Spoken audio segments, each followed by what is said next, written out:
Hello, let me introduce myself. I'm a 42-year-old American who tapped into the secrets of life.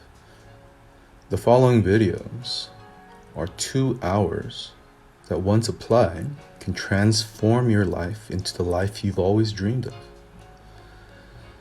In the video compilation, you will see and hear from those whom I consider are modern masters of accumulated knowledge. The knowledge, if applied well, will radically transform your mindset, give you perspective and understanding, and hopefully help you build a blueprint to the keys to life, success, and most importantly, happiness and purpose. You may have heard the phrase, knowledge is power. I don't like that phrase. The reason why I don't like it is that it's incomplete. It's only half the truth. So here's the complete version. Knowledge is power only when it is organized into a definite plan of action and directed to a definite end. So, if knowledge is power, let's gain some knowledge.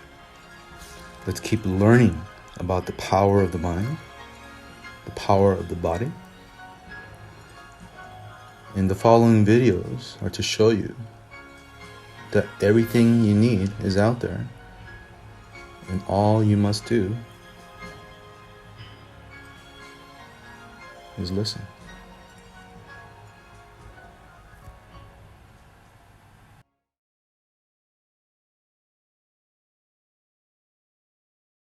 There are only two animals on the planet that the Creator identified himself with. The first one is the eagle.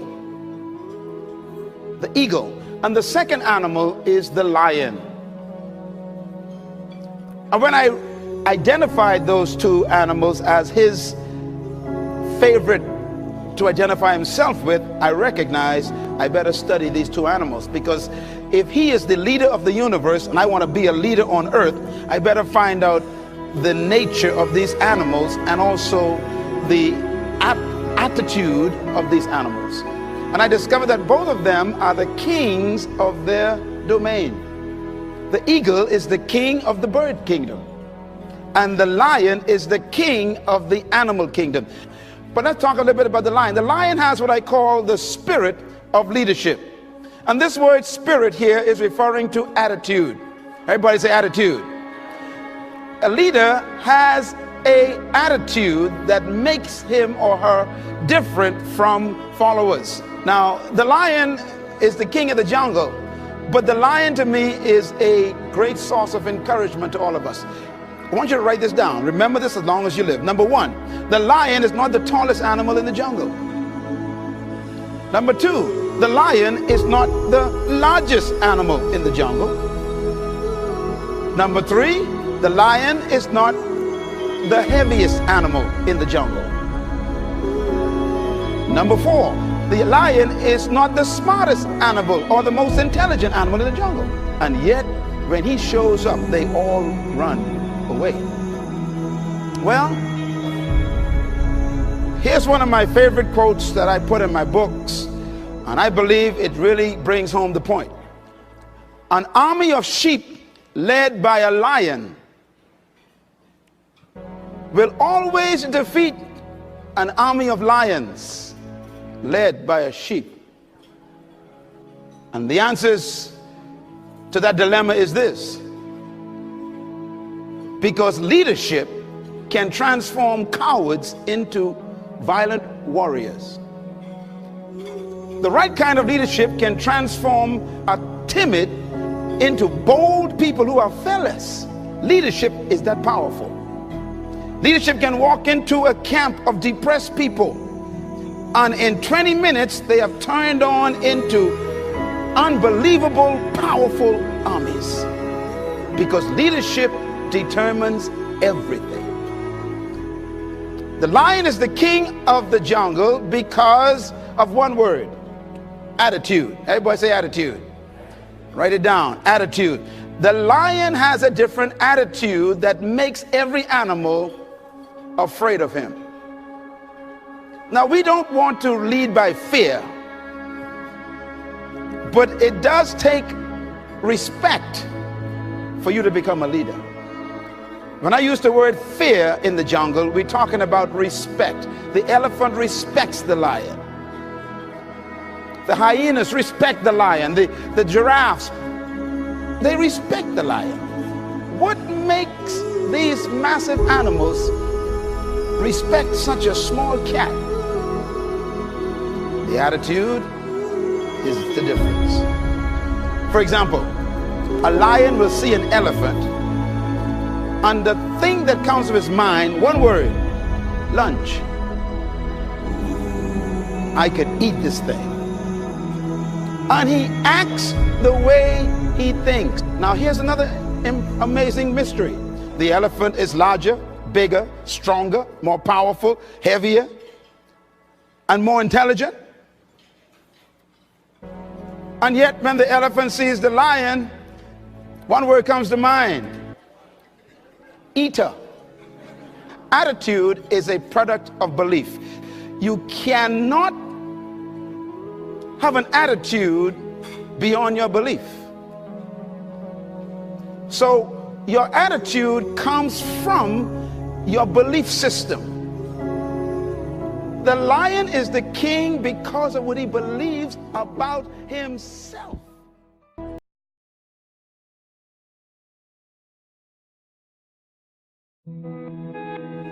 In the movie The Secret, I quoted Dr. Wernher von Braun, who is considered by many as the father of the space program.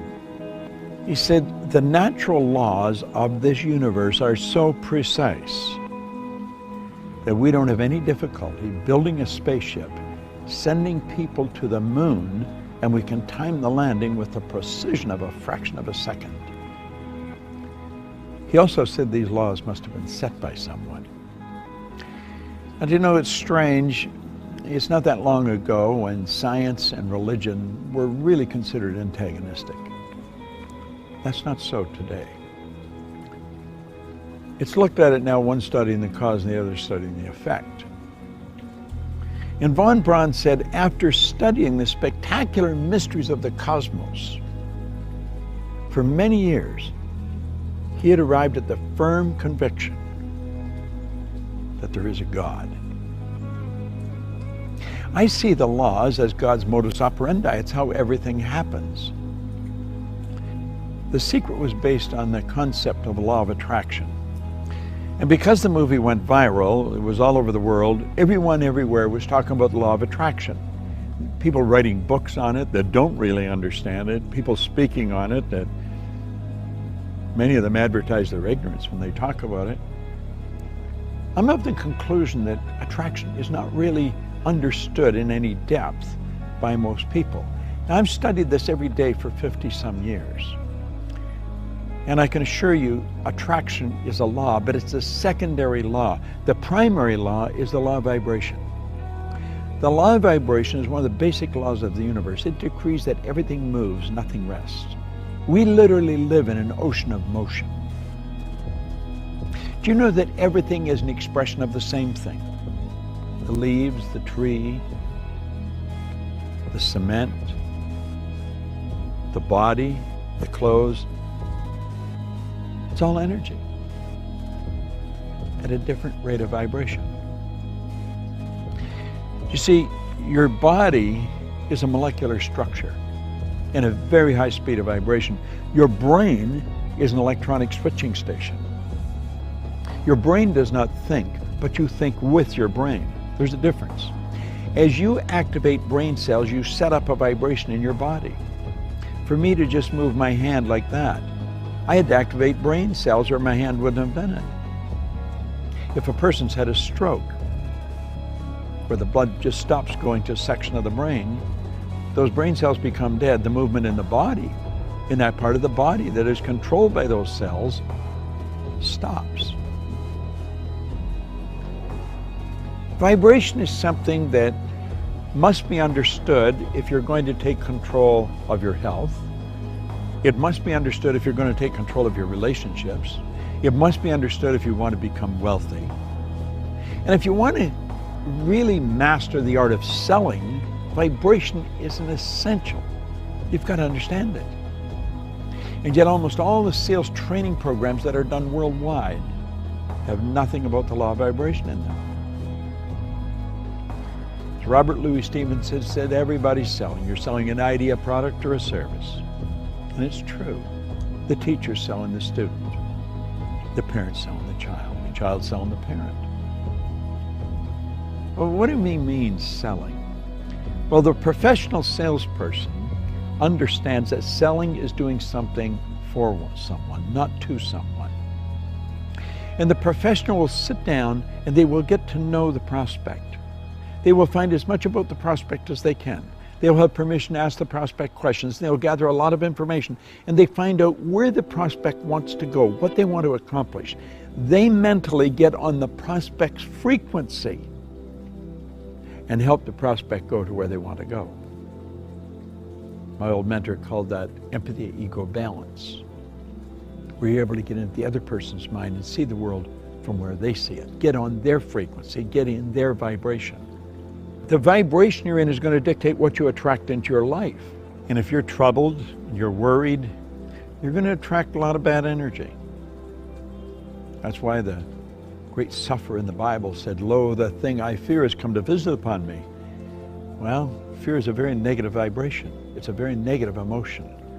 It's caused by doubt and worry, and doubt and worry is really caused by ignorance. That's why Solomon said, "In all you're getting, get understanding." What do we want to understand? I think we want to understand the laws that govern our being, the laws that govern our universe. And then we want to understand how to get in harmony with the law. Everything you want will come to you when you get in harmony with it. Vibration is essential to understand, but only one person, maybe 10, has any grasp of it at all. If you ask a person how they feel, what they're really telling you is their conscious awareness of the vibration they're in. If a person says, "I just don't feel very well," that person's probably in a very negative vibration. The person said, "I feel wonderful," they're in a very good vibration. If you're in a really good vibration and you're with a person that's very negative, you will not feel comfortable in their presence. Feeling, conscious awareness, vibration. You don't feel comfortable in their energy and you want to get away from them. Now, if you were negative and they're negative, you're going to come together. Misery loves company. See, these old sayings are all based on laws. It's hard to believe that two miserable people would be comfortable together, but if you understand they're both on the same frequency, they're both listening to the same music. You'll often hear a person that went for a walk in the woods. They said it was so pleasant. Why? The vibration of nature is perfect. That's why a walk in the woods leaves you feeling so good.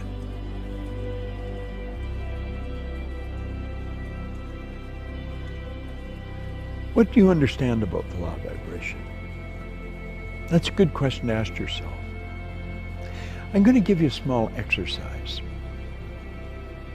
The next time you're around a person that's complaining about anything, or that obviously it doesn't feel very well, start changing the subject. Start talking to them, about something good about them. Compliment them, but make it a sincere, merited compliment, not false praise. No flattery. Pick out something good that they do and slowly turn the subject around to that. Let them know how much you admire how well they do it. And you know something? Like that, their energy will change. You have caused them to change their vibration. Now, the beautiful truth about this, when you do it, you'll learn how to do it to yourself when you're not feeling very good. That's the beautiful truth. We are in control of how we feel. I was reading something by Viktor Frankl, the author of Man's Search for Meaning. a Viennese psychiatrist, spent the war years in a concentration camp. He said, in every situation, there is a space between the situation and how you respond to it. And in that space, you can decide how you're going to respond. Now, that space may only be a millisecond, but in that space, you can decide, are you going to react or are you going to respond? Think of it. In every situation, between the situation and your response, there is a space. And in that space, you can decide how you're going to respond. Vibration is something that I love studying. When you're in a restaurant or in a store or any place where the energy is really good, you feel very comfortable. It's the vibration in the place. You've gone into a restaurant and sat down, and before you ordered anything, all of a sudden you don't want to eat there. Why? It's the energy, it's the vibration of that place. You should get up and leave. Go where you feel comfortable. Do what makes you feel good. That's why people that are doing what they love never have to work again. They spend their whole life in a wonderful vibration. The person who truly understands how to pray puts himself in a wonderful vibration. I want to suggest you study it and understand this. You will attract to you whatever you're in harmonious vibration with. You are in control of the vibration you're in.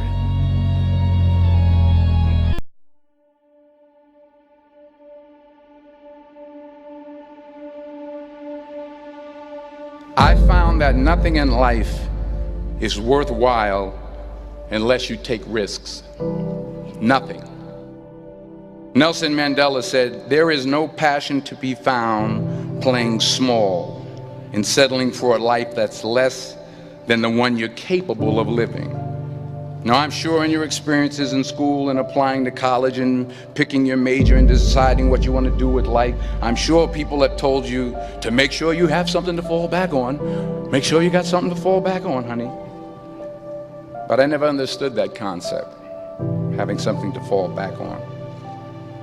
If I'm going to fall, I don't want to fall back on anything. I want to fall forward. I figure at least this way I'll see what I'm going to hit. Without consistency, you'll never finish. So do what you feel passionate about. Take chances. Don't be afraid to fail. There's an old IQ test, was 9 dots, and you had to draw 5 lines with a pencil within these 9 dots without lifting the pencil. The only way to do it was to go outside the box.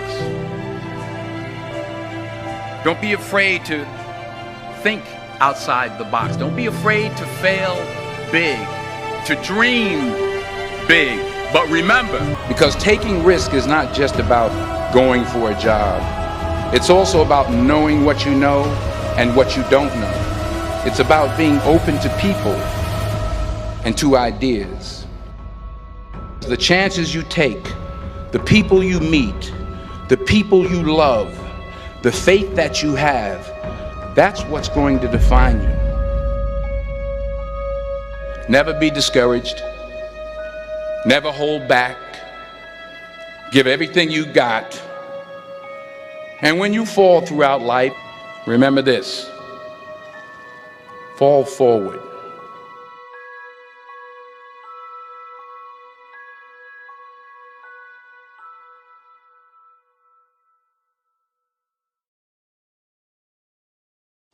As Harun Yahya noted, I always wonder why birds stay in the same place when they can fly anywhere on Earth. And then I ask myself the same question.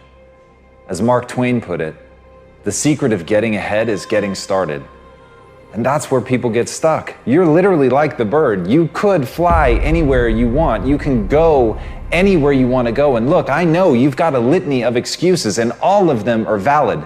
You've got a job, you can't just leave, or you don't have a job and you don't have the money. Your family is in one place. It's the only thing that you've ever known. You only speak one language. You've never traveled before. You don't have a passport. You can't afford the gas money. There are 1,000 real reasons not to go.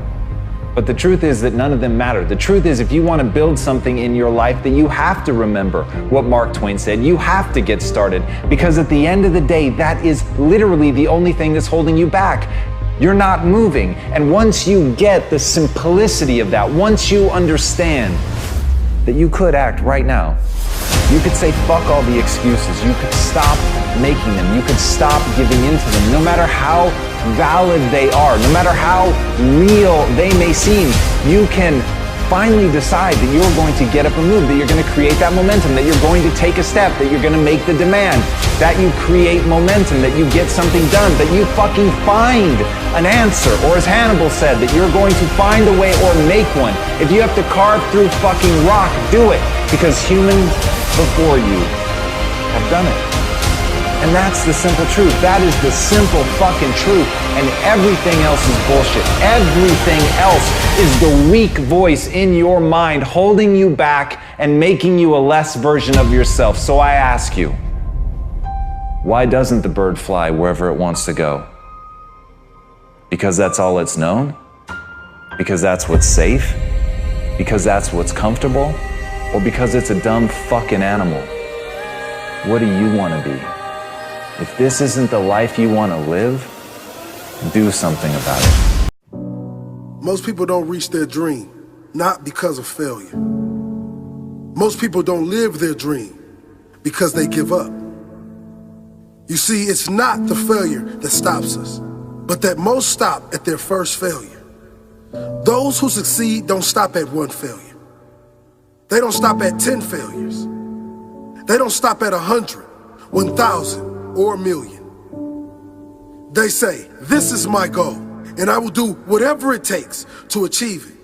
I will learn the lessons from any failures. I will learn faster. I will work harder. I will work smarter. And I will not quit until my dream is a reality. That's the difference between success and failure.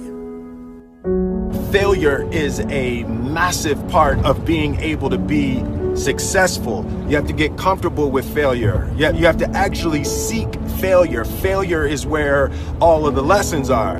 You know, when you go to the gym and you work out, you're actually seeking failure. You want to take your muscles to the point where you get to failure, because that's where the adaptation is. That's where growth is.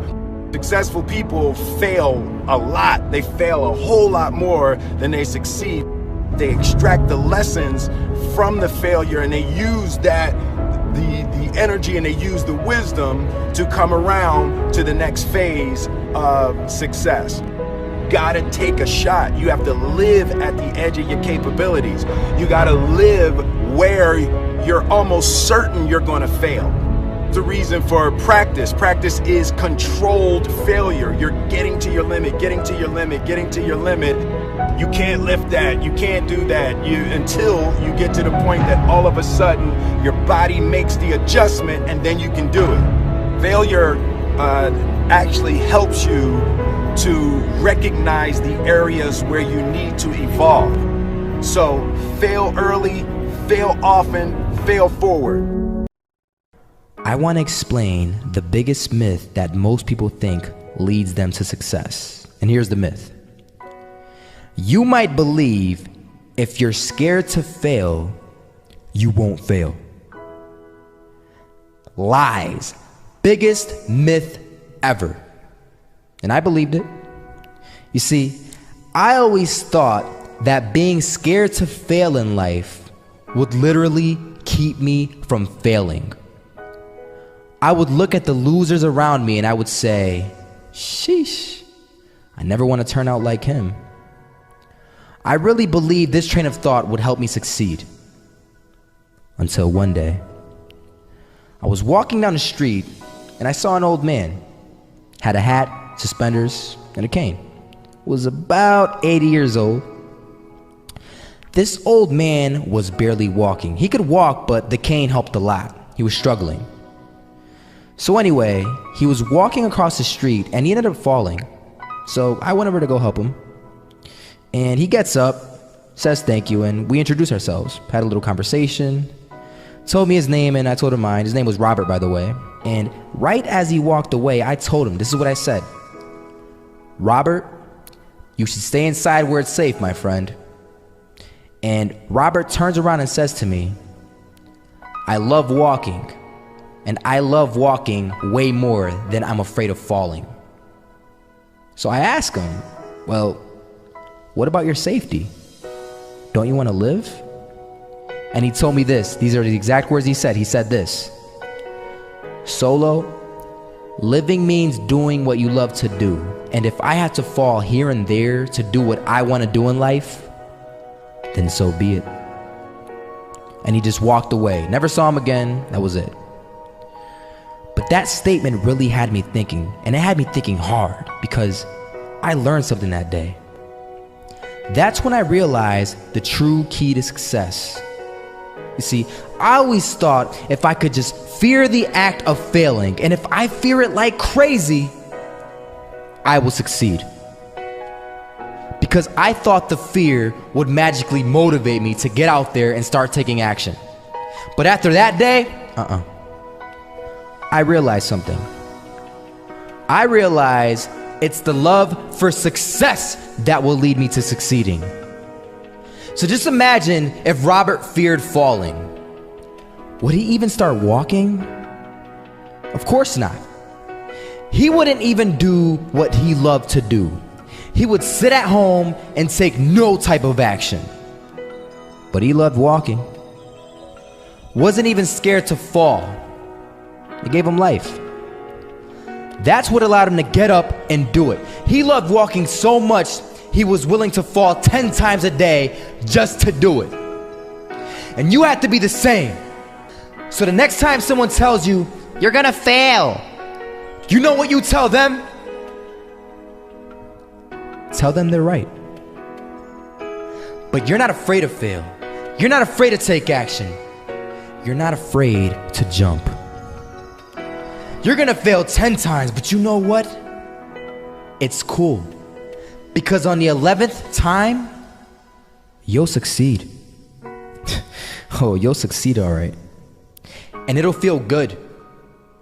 And while you're over here living the life of your dreams and complete happiness, guess where they're gonna be? That's right. They'll be failures, the real failures. Over there where it's safe, scared to fail. Ironic, isn't it? But if you'll humor this old sailor for just a moment, I have a few suggestions that may help you on your way to a better world. And while these lessons were learned during my time in the military, I can assure you that it matters not whether you ever served a day in uniform. It matters not your gender, your ethnic or religious background, your orientation, or your social status. Our struggles in this world are similar, and the lessons to overcome those struggles and to move forward, changing ourselves and changing the world around us, will apply equally to all.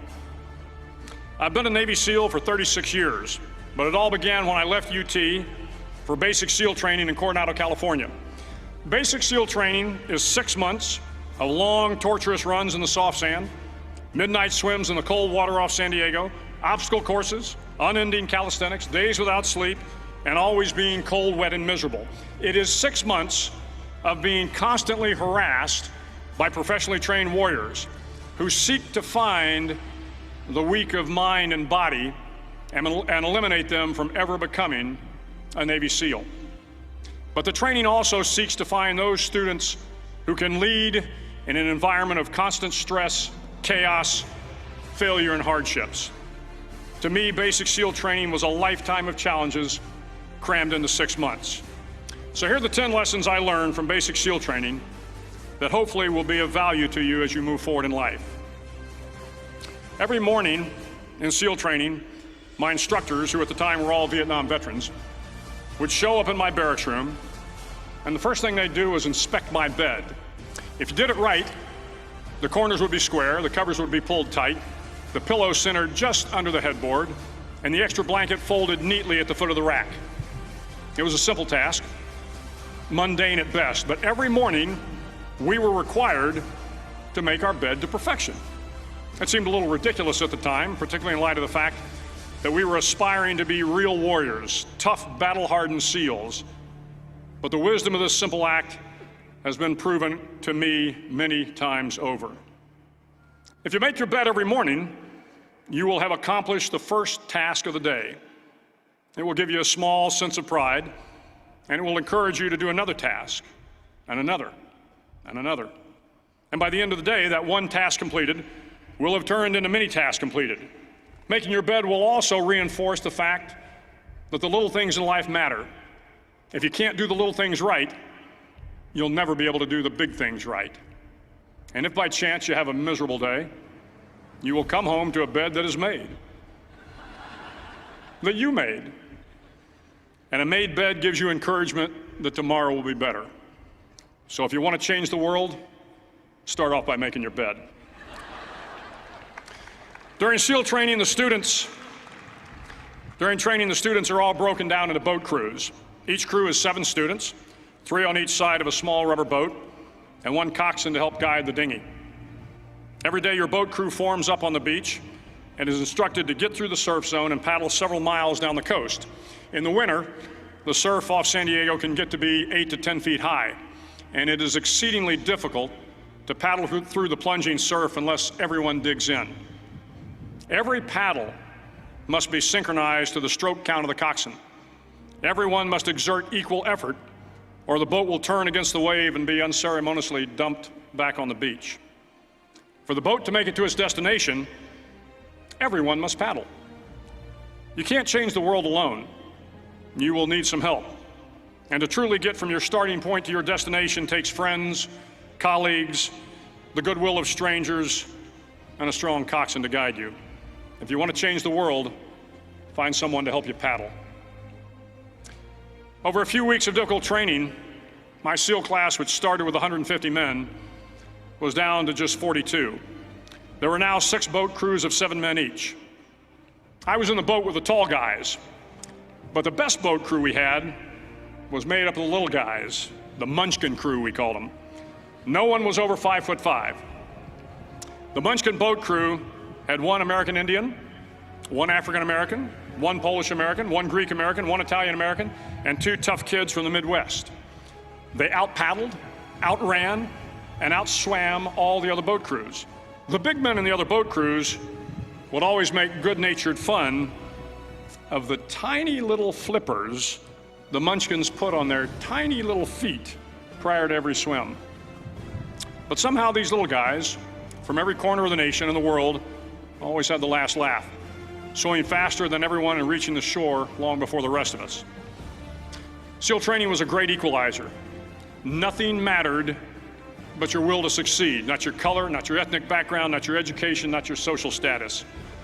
If you want to change the world, measure a person by the size of their heart, not by the size of their flippers. Several times a week, the instructors would line up the class and do a uniform inspection. It was exceptionally thorough. Your hat had to be perfectly starched, your uniform immaculately pressed, your belt buckle shiny and void of any smudges. But it seemed that no matter how much effort you put into starching your hat or pressing your uniform or polishing your belt buckle, it just wasn't good enough. The instructors would find something wrong. For failing the uniform inspection, the student had to run, fully clothed, into the surf zone, then wet from head to toe, roll around on the beach until every part of your body was covered with sand.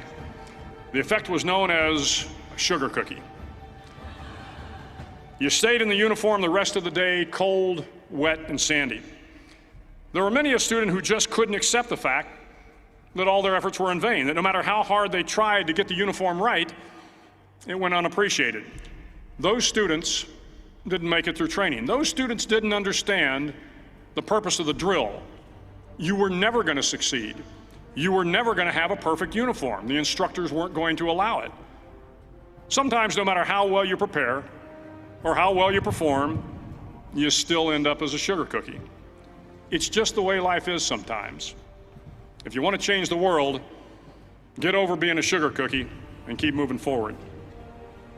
Every day during training, you were challenged with multiple physical events: long runs, long swims, obstacle courses, hours of calisthenics, something designed to test your mettle. Every event had standards, times you had to meet. If you failed to meet those times, those standards, your name was posted on a list, and at the end of the day, those on the list were invited to a circus. A circus was 2 hours of additional calisthenics, designed to wear you down, to break your spirit, to force you to quit. No one wanted a circus. A circus meant that for that day, you didn't measure up. A circus meant more fatigue, and more fatigue meant that the following day would be more difficult, and more circuses were likely. But at some time during SEAL training, everyone made the circus list. But an interesting thing happened to those who were constantly on the list. Over time, those students who did 2 hours of extra calisthenics got stronger and stronger. The pain of the circuses built inner strength and physical resiliency. Life is filled with circuses. You will fail. You will likely fail often. It will be painful. It will be discouraging. At times, it will test you to your very core. But if you want to change the world, don't be afraid of the circuses. At least twice a week, the trainees were required to run the obstacle course. The obstacle course contained 25 obstacles, including a 10-foot wall, a 30-foot cargo net, a barbed wire crawl, to name a few. But the most challenging obstacle was the slide for life. It had a 3-level, 30-foot tower at one end and a 1-level tower at the other. In between was a 200-foot long rope. You had to climb the 3-tiered tower, and once at the top, you grabbed the rope, swung underneath the rope, and pulled yourself hand over hand until you got to the other end.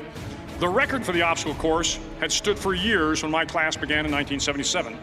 The record seemed unbeatable until one day a student decided to go down the slide for life head first. Instead of swinging his body underneath the rope and inching his way down, he bravely mounted the top of the rope and thrust himself forward. It was a dangerous move, seemingly foolish and fraught with risk. Failure could mean injury and being dropped from the course. Without hesitation, the student slid down the rope perilously fast. Instead of several minutes, it only took him half that time. And by the end of the course, he had broken the record. If you want to change the world, sometimes you have to slide down the obstacles head first. During the land warfare phase of training, the students are flown out to San Clemente Island, which lies off the coast of San Diego. The waters off San Clemente are a breeding ground for the great white sharks. To pass SEAL training, there are a series of long swims that must be completed. One is the night swim. Before the swim, the instructors joyfully brief the students on all the species of sharks that inhabit the waters off San Clemente. They assure you, however, that no student has ever been eaten by a shark, at least not that they can remember. But you are also taught that if a shark begins to circle your position, stand your ground. Do not swim away. Do not act afraid. And if the shark, hungry for a midnight snack, darts towards you, then summons up all your strength and punch him in the snout, and he will turn and swim away. There are a lot of sharks in the world. If you hope to complete the swim, you will have to deal with them. So if you want to change the world, don't back down from the sharks. As Navy SEALs, one of our jobs is to conduct underwater attacks against enemy shipping. We practice this technique extensively during training. The ship attack mission is where a pair of SEAL divers is dropped off outside an enemy harbor and then swims well over 2 miles underwater, using nothing but a depth gauge and a compass to get to the target. During the entire swim, even well below the surface, there is some light that comes through. It is comforting to know that there is open water above you. But as you approach the ship, which is tied to a pier, the light begins to fade. The steel structure of the ship blocks the moonlight. It blocks the surrounding street lamps. It blocks all ambient light. To be successful in your mission, you have to swim under the ship and find the keel, the center line, and the deepest part of the ship. This is your objective. But the keel is also the darkest part of the ship, where you cannot see your hand in front of your face, where the noise from the ship's machinery is deafening, and where it gets to be easily disoriented, and you can fail. Every SEAL knows that under the keel, at that darkest moment of the mission, is a time when you need to be calm, when you must be calm, when you must be composed, when all your tactical skills, your physical power, and your inner strength must be brought to bear. If you want to change the world, you must be your very best in the darkest moments. The 9th week of training is referred to as Hell Week. It is 6 days of no sleep, constant physical and mental harassment, and one special day at the Mud Flats. The Mud Flats are an area between San Diego and Tijuana where the water runs off and creates the Tijuana Sloughs, a swampy patch of terrain where the mud will engulf you. It is on Wednesday of Hell Week that you paddle down to the Mud Flats and spend the next 15 hours trying to survive this freezing cold, the howling wind, and the incessant pressure to quit from the instructors. As the sun began to set that Wednesday evening, my training class, having committed some egregious infraction of the rules, was ordered into the mud. The mud consumed each man till there was nothing visible but our heads. The instructors told us we could leave the mud if only 5 men would quit. Only 5 men, just 5 men, and we could get out of the oppressive cold. Looking around the mud flat, it was apparent that some students were about to give up. It was still over 8 hours till the sun came up. 8 more hours of bone-chilling cold. The chattering teeth and the shivering moans of the trainees were so loud, it was hard to hear anything. And then one voice began to echo through the night. One voice raised in song. The song was terribly out of tune, but sung with great enthusiasm. One voice became 2, and 2 became 3, and before long, everyone in the class was singing. The instructors threatened us with more time in the mud if we kept up the singing, but the singing persisted. And somehow the mud seemed a little warmer, and the wind a little tamer, and the dawn not so far away. If I have learned anything in my time traveling the world, it is the power of hope. The power of one person, a Washington, a Lincoln, King, Mandela, and even a young girl from Pakistan, Malala. One person can change the world by giving people hope. So if you want to change the world, start singing when you're up to your neck in mud. Finally, in SEAL training, there's a bell. A brass bell that hangs in the center of the compound for all the students to see. All you have to do to quit is ring the bell. Ring the bell, and you no longer have to wake up at 5 o'clock. Ring the bell, and you no longer have to be in the freezing cold swims. Ring the bell, and you no longer have to do the runs, the obstacle course, the PT, and you no longer have to endure the hardships of training. All you have to do is ring the bell to get out. If you want to change the world, don't ever, ever ring the bell. To the class of 2014, you are moments away from graduating, moments away from beginning your journey through life, moments away from starting to change the world for the better. It will not be easy, but you are the class of 2014, the class that can affect the lives of 800 million people in the next century. Start each day with a task completed. Find someone to help you through life. Respect everyone. Know that life is not fair and that you will fail often. But if you take some risks, step up when the times are the toughest, face down the bullies, lift up the downtrodden, and never, ever give up. If you do these things, the next generation and the generations that follow will live in a world far better than the one we have today.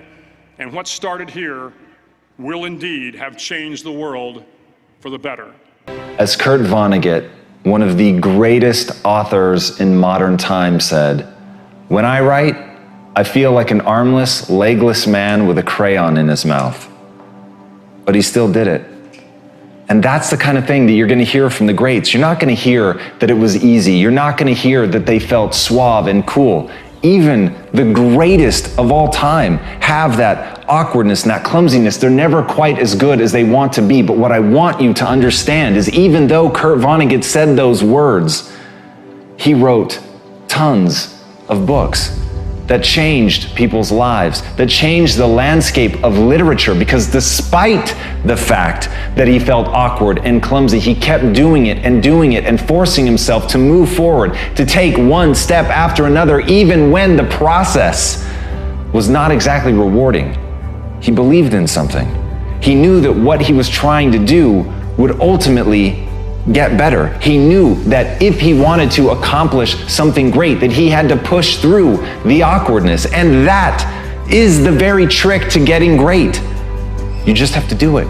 You have to go, you have to take that first step, you have to push, you have to drive, you have to strive every time to get a little bit better. You have to strive not to fall prey to your own doubts and insecurities.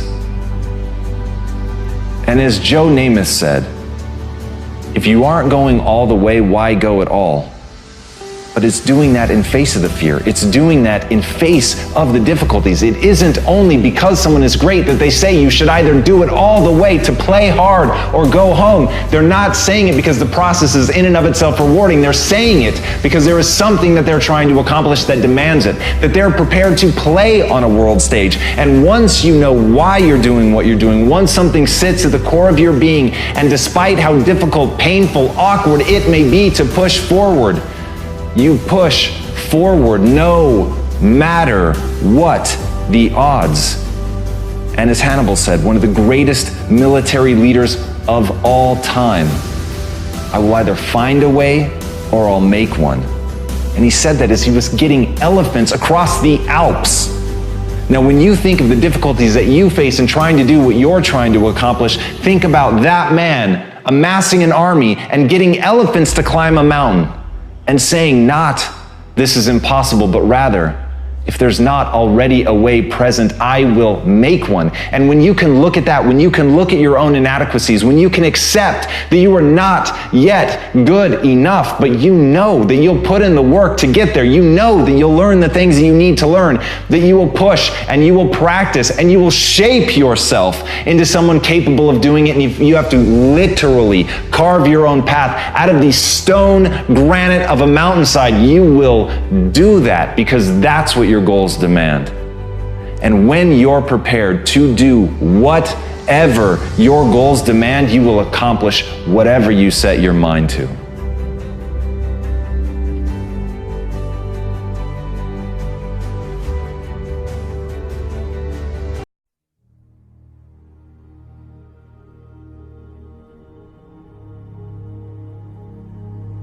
You cannot win the war against the world if you can't win the war against your own mind. Self-discipline is the center of all material success. 99% of people are not willing to do what it takes to make their dreams come true. The Marines have a saying, everybody wants to go to heaven, but nobody wants to die. And that's just real. At the center of bringing any dream into fruition is self-discipline. Something as simple as food and eating is not about your body as much as it is about your mind. It's getting command of your mind to be able to choose actions that are in your own best interest. A lot of people are just trying to change. A lot of times, like I just did a podcast on habits, right? How to be able to adopt new habits and also delete and get rid of, break bad habits, right? And so a lot of people always want to usually make a change on behavior. They want to get themselves to work out. They want to get themselves to meditate. They want to get themselves to read more each day. They want to get themselves to X, right? Or they want to stop some behavior. They want to stop smoking. They want to stop eating this food. They want to stop, I always tell people, stop checking your phone the first hour of the day. You've heard this many times, right? You win the first hour of the day, you win the day. Every day, we are choosing shit that's not in our own best interest, right? So if the world is attacking you and the world wants to fight you and the world's trying to hold you down, so you're gonna kick yourself in the balls? So you're gonna stop yourself from getting what you dream. when I want to transform or transcend or make a real positive change, I'm looking at all the other areas of ourself. So I'm looking at, for example, our environment. Are people setting up their environment to win? So change doesn't just happen at this level of behavior, but what you have to change the environment. So for example, if you want to stop eating a certain food, it helps to be able to have not have that food in your home, right? So you change the environment. In life, we must all suffer one of two pains: the pain of discipline or the pain of regret. I'm asking you, choose wisely. So whatever it is that you're trying to achieve in life, the critical component is getting things done, and getting things done in a systematic way. Building the character that's associated with getting things done in a systematic way requires that you become disciplined. And if we live a lazy, undisciplined life, and we just give in to our feelings, and we act on these emotional impulses, we're going to make very poor choices that we regret later on. We would be much better off to just discipline ourselves right now, so that later on, we don't have to carry that heavy load of regret. I think a lot of people suffer from decision-making fatigue, right? And this is very strong research saying that you could only make a certain amount of good decisions a day. And after that is spent, you can't anymore. And that's really been fine-tuned in the medical field with surgeons and such, in terms of seeing their, where they're making their errors and stuff with early on in the day or later in their days and stuff like that. But we all, as entrepreneurs or as employees and executives or as parents, we all can make a certain amount of decisions. And that's why, people like Mark Zuckerberg or Tony Hsieh, they wear the same t-shirts and sweatshirts all the time because they don't want to spend, use up one of their decisions thinking, oh, what am I going to wear today, right? And so my goal is to streamline my life, put the routines, the first hour of the day and the last hour of the day, I really micromanage to the point where it's habitual. I don't even have to think about it. And then, because those are the times of the day where I can really have the most impact, because later on in the middle of the day, team members need this, there's firefighting this, client needs that. But the first hour, the last hour, I really want to control. So all this really helped develop grit and resilience, in my body, so I could have the ability to persevere. And also, I stand guard to my brain all the time, what goes in. I don't watch like a lot of the negative news and all the market. I really focus, I watch and I listen to your show and maybe a handful of little things I read each day, because I need to keep it positive. I want hope and I'm looking for help. I'm looking for inspiration and also instruction. Self-discipline is the definition of self-love. When you say that you love yourself, that means that you have behavior towards yourself that is love. Like you say to yourself, hey man, look, I know you want to eat that pizza and it'll be really good, but I can't let you eat that, man, because if you eat that pizza, you're gonna feel like shit. And I love you too much to let you eat that. And I think the word discipline has kind of gotten a bad name. We think about it in terms of punishment. I'm not talking about discipline in that way. I'm talking about discipline in the sense that you forego immediate pleasure for the exchange of long-term self-respect. Self-love is when you say to yourself, oh, man, look, I know you and that girl got a real connection. I know y'all vibe, but that's your girl's cousin. So I love you too much to let you do that. Self-love is, hey, look, I know you got a test on Monday, I know you really want to go out with your friends. It's Saturday night, you want to go out, but if you fail that test, you're not going to feel good about yourself. I love you too much to let you go out tonight. Self-discipline is self-love. If you want to be happy, you have to love yourself, which means you have to discipline your behavior. The road to sustained happiness is through disciplining your behavior. Best advice I ever got from Mr. Grazos, do it. He didn't say just do it. He didn't swear. And the best advice I've ever given anybody is just do it.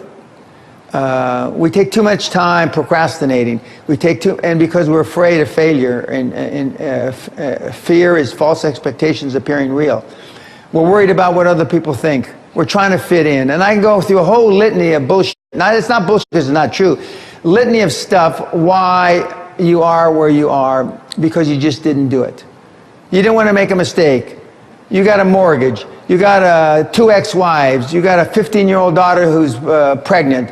Your dad's got Alzheimer's. Your mother's got emphysema, spitting up blood. I can go on and on and on and on. But the bottom line is, if you had 15 years ago you had just done it, 10 years ago you had just done it, 5 years ago if you had just done it, 6 months ago if you just done it, you probably wouldn't be in the position you're in now. So I'm saying no matter what your age is, it's still time to just go out and do it. Just go out and do it. I'm currently hiking up the tallest mountain in the Czech Republic on the border of Poland in a snowstorm, wearing nothing but shorts and a sports bra. I'm the only female amongst a group of 9 men. The wind is whipping and piercing against my exposed skin. All I'm focused on is my breath. But how did I find myself in this seemingly dangerous situation? This is that story.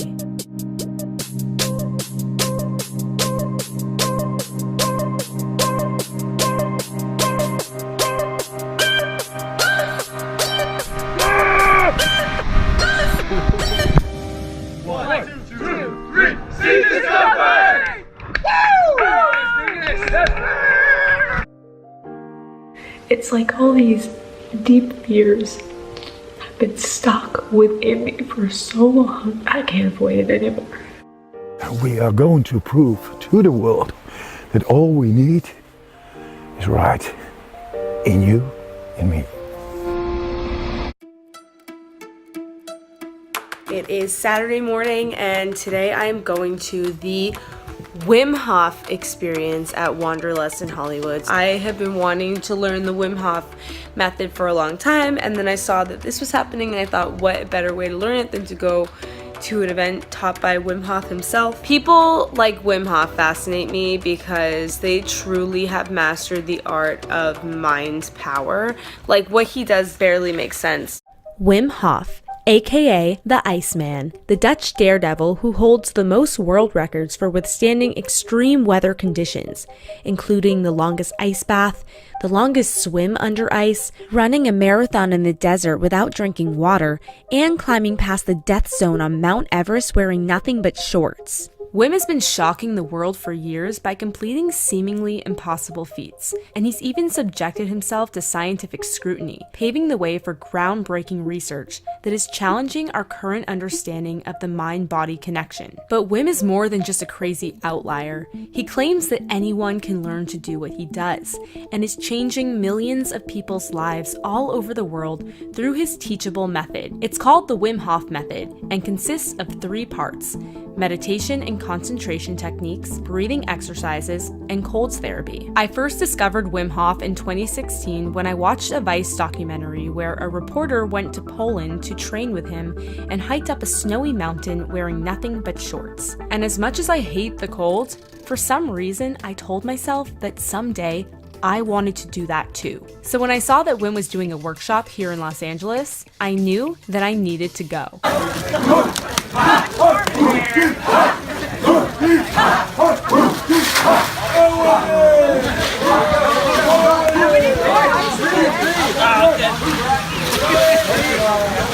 You own your soul, your freedom, your mind. The power of your mind is your choice. Little did I know that through pure luck, I'd somehow find myself at a dinner that night with a group of Wim Hof instructors, Wim's family, and the Iceman himself.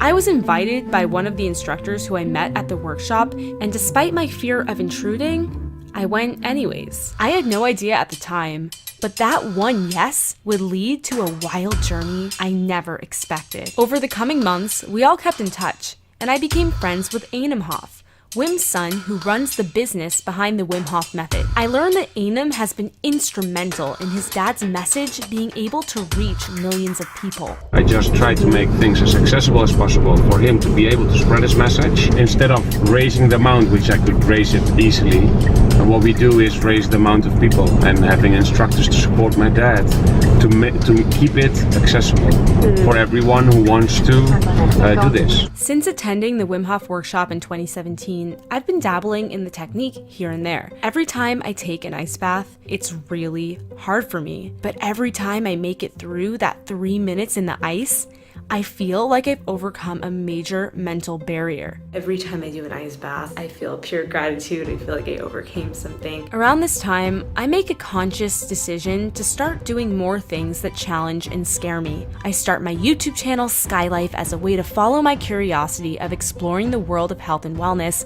and making the videos that I want to make. And then I found this channel called Yes Theory.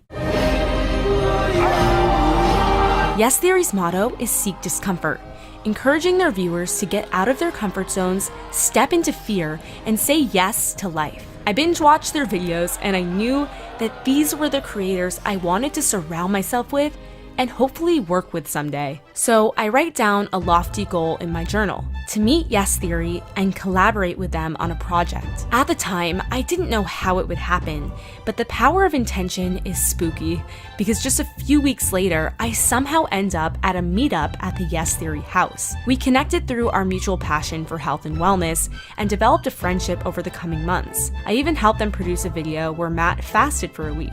I knew I wanted to make a video about Wim Hof, and I knew I wanted to collaborate with Yes Theory. Then, one day, it clicked. Okay, I have a crazy idea, and something tells me this is one I really need to pursue and make happen. What if I asked Yes Theory if they would want to come to Poland with me to train with Wim Hof? That would actually be a dream come true. The timing of both of us meeting and like where we're all at right now and what their mission is, what mine is, what Wim's trying to share, it all just makes perfect sense. It all fits together and I need to make this happen. So I took a chance and pitched the idea to Yes Theory, Anam, and Wim, and somehow they both said yes. Let's do this! And we're making big plans. Let's just say, from now on, I am a full believer in the power of manifestation.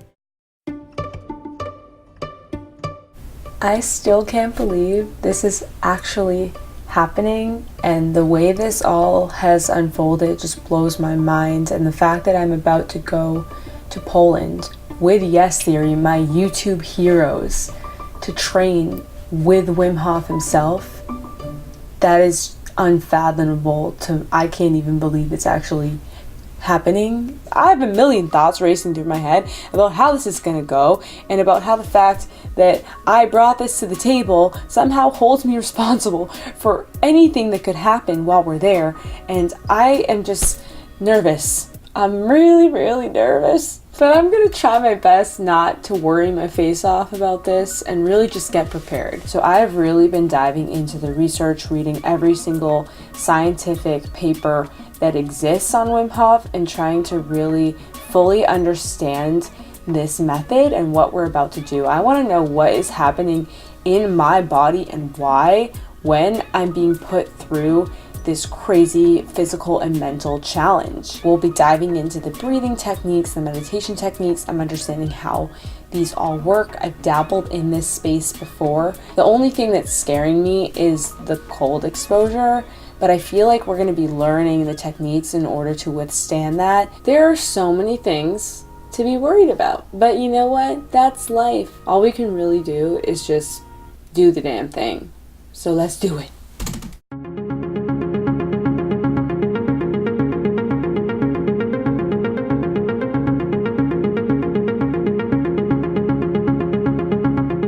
My journey begins in the Netherlands, where I'll spend a few days capturing the essence of Wim's homeland. I make a trip to Radboud University Medical Center to interview a scientist researching Wim and his method. I also visit the village of Blaricum and talk to a local blacksmith named Henk Vandenberg, who says his rheumatoid arthritis was cured using the Wim Hof method. Once a skeptic, Hank's miraculous recovery inspired him to share the method with his local community. Every year, Hank hosts an event where hundreds of locals gather to take an ice bath together in the lake. Our original plan was to leave for Poland on January 5th, but Wim insists that he must attend this event to support his community. I get to experience this local tradition. How do you feel, Sky? Get ready to Hier van straks even bekijken of hier in de komende jaren iets gaat veranderen. Makelaars van Goosenhuis hier op het Stichtse strand. In business, de radio uit de vroege dorp. En ik weet dat er heel veel... En Paul 5 hebben we echt afgesproken. En dan krijgt de... As soon as the event concludes, Wim, Anam, and I all hop in the car for an 8-hour road trip to the mountains of Poland, where we will meet Yes Theory and begin our training. We're gonna make it a great documentary, and everybody is understanding the gravity of it. Little did I know what Wim had in store for us.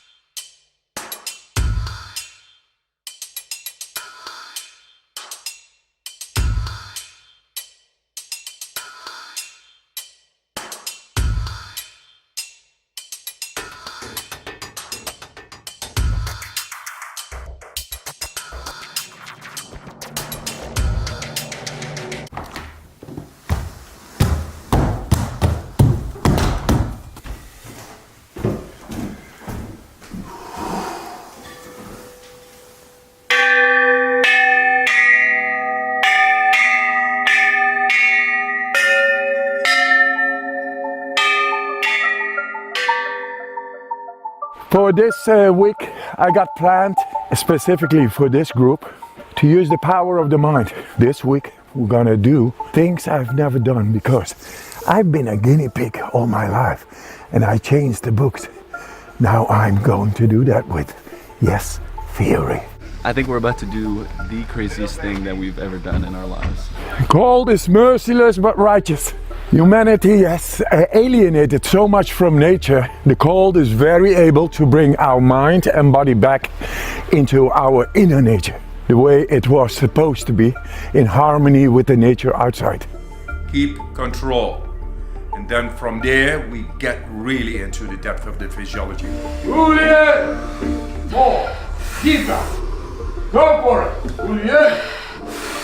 There you go! Julian! There you go! Every person has the capacity, innate capacity, to reconnect with their physiology in the depth that makes them able to be in control over their happiness, strength and health. There's no doubt about it. Just put your mind for a moment over there and get into your power. Walking into your fear and facing your fear, it's the only way we ever overcome anything in life. One step, another one, and then we reach the top.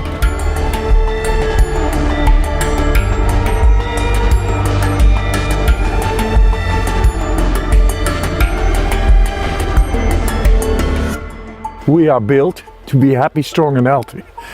We got all the tools, but they are not awakened. But who is going to wake them up? That's us.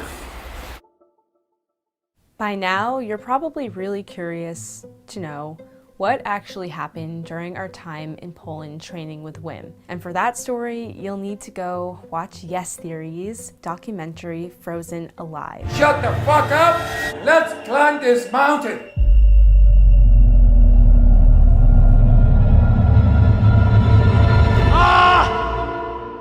Now, this is the first time Yes Theory has made a documentary, and it means so much to me that I was a part of it and that I helped to make it happen. I'm so grateful for the entire experience, and it truly was a dream project for me. It was also the most physically and mentally challenging thing that I have ever done. So I'm about to get very real about my experience in Poland and what I was feeling along the way, the challenges that I had to overcome, and then what I really learned from it. For me, I felt like there was a lot at stake here. I am feeling self-doubt. I am questioning so many things right now. It was both my relationship with Wim and Einam Hof and my relationship with Yes Theory, and feeling like I just wanted this to be an overwhelmingly positive experience for everyone involved. There are high stakes involved here. Really? Very high stakes. What are the high stakes? Hypothermia blankets ready, just in case. I wanted this video to be amazing, and I wanted Wim's message to be able to get out there into the world. I had all these expectations in my mind for what this experience was going to be and what I wanted it to be. And when those expectations were shattered, I had to learn how to adapt. I didn't know what to expect coming into this, but I can say I did not expect this. I had prepared so much for this experience. I've been reviewing the research again, and it's just so fascinating and groundbreaking and blows my mind that I'm going to be experiencing this in real life. I am going to be releasing a video that is dedicated solely to the science and research behind the Wim Hof method and really break it down for anyone who's interested in that. For me, that was something that was really important to understand, and also important for Wim's message, that this is based in science. After having done all that research and feeling like I have a good grasp on the method, I had practiced with it for the past year pretty much, I felt prepared. But then when we get to Poland and start the training, none of my preparations really mattered. We have no idea what is happening or why. What Wim decided to do with us is something that he has never done with any group before. Don't do this at home directly, like copying. Don't do it. These guys are experienced. And he wanted to really challenge us and force us to step right up against fear and discomfort in the most intense way. You guys already have experience in going into discomfort. With that, you got a different mindset. That's the mindset I need. For Wim, this was the perfect opportunity to take this group and really use us as guinea pigs for some of what his new emerging research is saying, that a lot of this is just all in the mind. He wanted to put that to the test, knowing in his intuition that this group was the group that could handle it. I can feel what you guys are capable of. He had a method behind his madness, and it took us a little while to reflect on that, to understand that what he put us through was for a reason. The method is a organic, growing thing. And every time it asks for adaptation. Adaptation is the power. So on day one of the training, Wim tells us that the first thing we're gonna do is jump into a freezing cold waterfall off of a 20-foot jump. Without any training. This is fucking insane. What do we do? I'm freaking out. Dude, I've never jumped in cold water. Why are we doing a cliff jump? We have no choice but to just do it.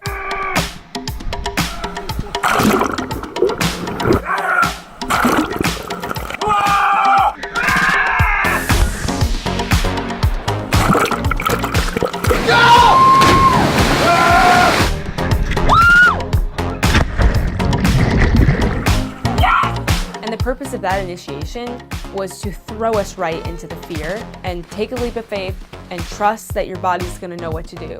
I feel like I just overcame something. There was so much fear before doing that. I feel energized. I feel good, dude. That's a wake up. Let's go. And then the next day, we expect to start the morning with breath work and really dive into the technique, the Wim Hof method, everything that we are going to need to know in order to climb this mountain on the final day of the week. Wim has different plans. He tells us that instead of doing any of the training he had planned, that he wants us to go straight into a 10-minute ice bath in the freezing cold river. Follow the breath. Long exhalations. Keep your hands on the thighs when you get in. When you sit in the water, hands on the thighs, tight. Normally, they don't start anyone with more than 2 minutes in the ice water. I'm afraid of how this is going to turn out. I'm afraid of what everybody's thinking. I'm afraid of what we're about to do. I couldn't dwell on all of my fears for how it was all unfolding. I had to just shut off the mind and get into my body in order to survive. So we go into the river together, and I truly at that point just had to turn off my thinking brain and just get into my body and really just be present with my breath. My breath saved me during this experience. I was doing it, and I was even feeling grateful to just be there. It's when we got out of the ice water, I started to freak out a little bit. We run back to the sauna, trying to warm up for probably 5 minutes, and I still couldn't feel warm. I still felt freezing. I thought I was getting hypothermia. I thought that my body wouldn't be able to warm up and that it was shutting down. But Wim assured me in the sauna, he said, it's gonna come back, the feeling's gonna come back, just stay with your breath. And I just kept moving and my body started to warm up. It was burning and it hurt so bad, but I just stayed with my breath and just stayed with the pain. And eventually the feeling came back. And when that happens, I was hit with so much emotion. I never felt anything like that before. And I think that I was just holding in so much because we were forced to face this real challenge in nature. It just cracked me open and the emotion came rushing out. I'm here, I'm alive, I'm with amazing people.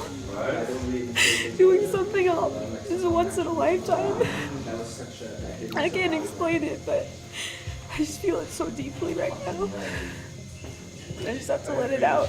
In life, we are taught to be strong and to be positive, and we're really not taught to be vulnerable and to let emotion express itself in the way it needs to. And when I had to really face all of my fears in nature, all of the mental and emotional fears that I was going through just had to come out. It's like all my fears of not being good enough, not being strong enough, all of that is like bubbling up to the surface and coming out in emotion.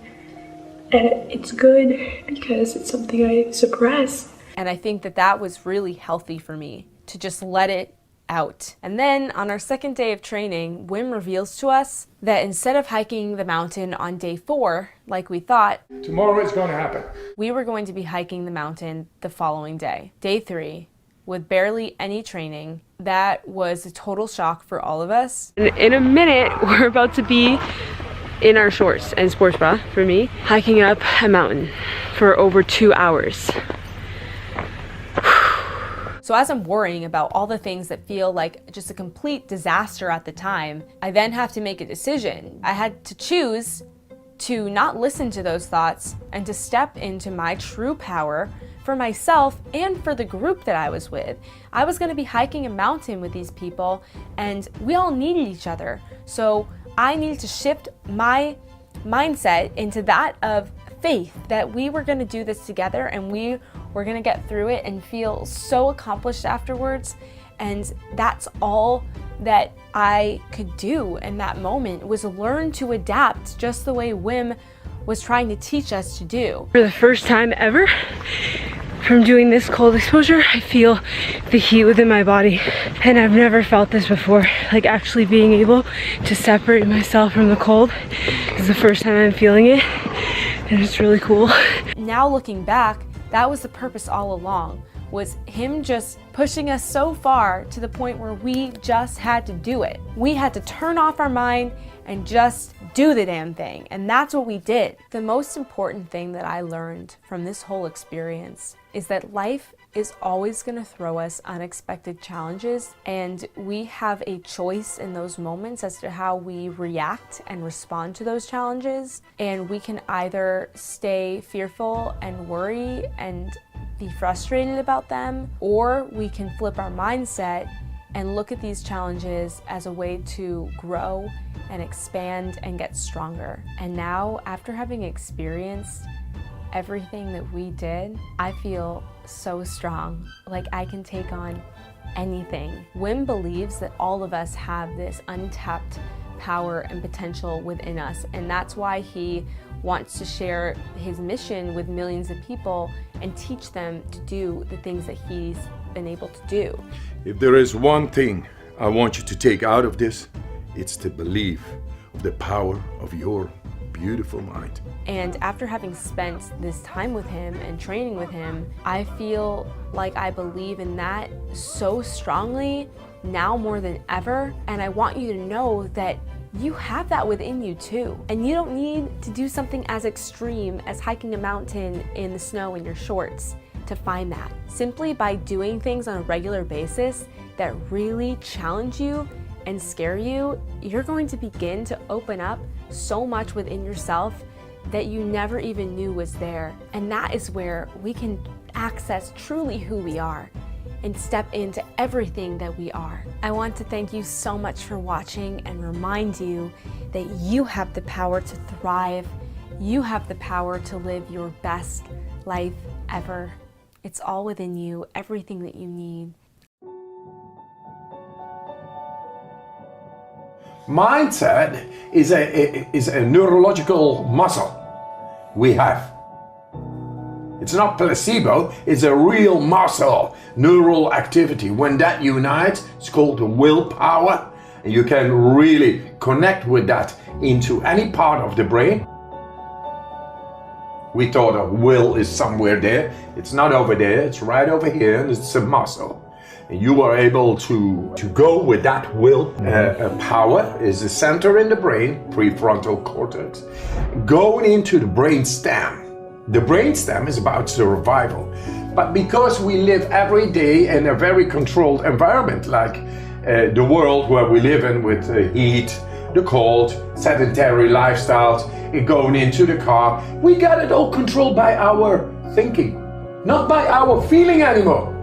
Not nature is coming to us anymore. Thus the deeper parts, the old brain, the reptilian brain, the brain stem and the limbic system is not being lived anymore. It's all there, the food is there in the supermarket, you don't need to find it, but the dangers are still there. When the dangers come, like inflammation, causing inflammation, then we don't know how to tap into those deeper parts of the brain because we were thinking all the time. Thus, 25% of our blood flow goes into this thinking brain. How to deal with stress on your body? Just by using your mind. And stress on your body could be caused by biological stress, physical stress, emotional stress, any stress. But in the end, it is cell biological stress. And we have a possible connection between our will and the part of our brain which is dealing internally, just through the mind, using the mind, with stress, with the result of stress. Where normally we get into depression or anxiety and fear, trauma, PTSD, psychosis, all those things, it's because we don't have a hold on those key components of those autonomous processes. Autonomous is outside of the will, now it's inside of the will, shown in the brain scan, and that to regulate your mood or the emotion itself. To bring people to the awareness that they are in control over their beautiful emotions through their beautiful mind. And a lot of people are suffering in this world. That we have an ability to tap into the deepest part of the brain and solve all the matters related to mental disorders and having no control. And there is no pill, no medicine involved. It's your own awareness, your own power. The cold makes your mind still. You cannot picnic, you cannot think about your worries or about your mortgage. Making money, very nice, great. But I don't want pills, I don't want medicine, I want happiness, strength and health. If you are happy, how much money do you need? Because in the end, love is the greatest power in the universe. If you are in love with somebody, then you fly. Nobody can stop you. So that love is the biggest one. And that love you got not only for your woman, you got it also for your children. You got it for, and we should have it for nature.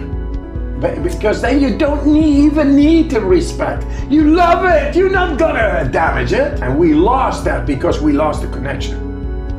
We should not be individualized through schooling to become a tough, motherfucker hitting with the elbows to the others because you gotta compete and you become strong therein. That's not strength, that is aggression. Strength is where we help each other to become the best of ourselves.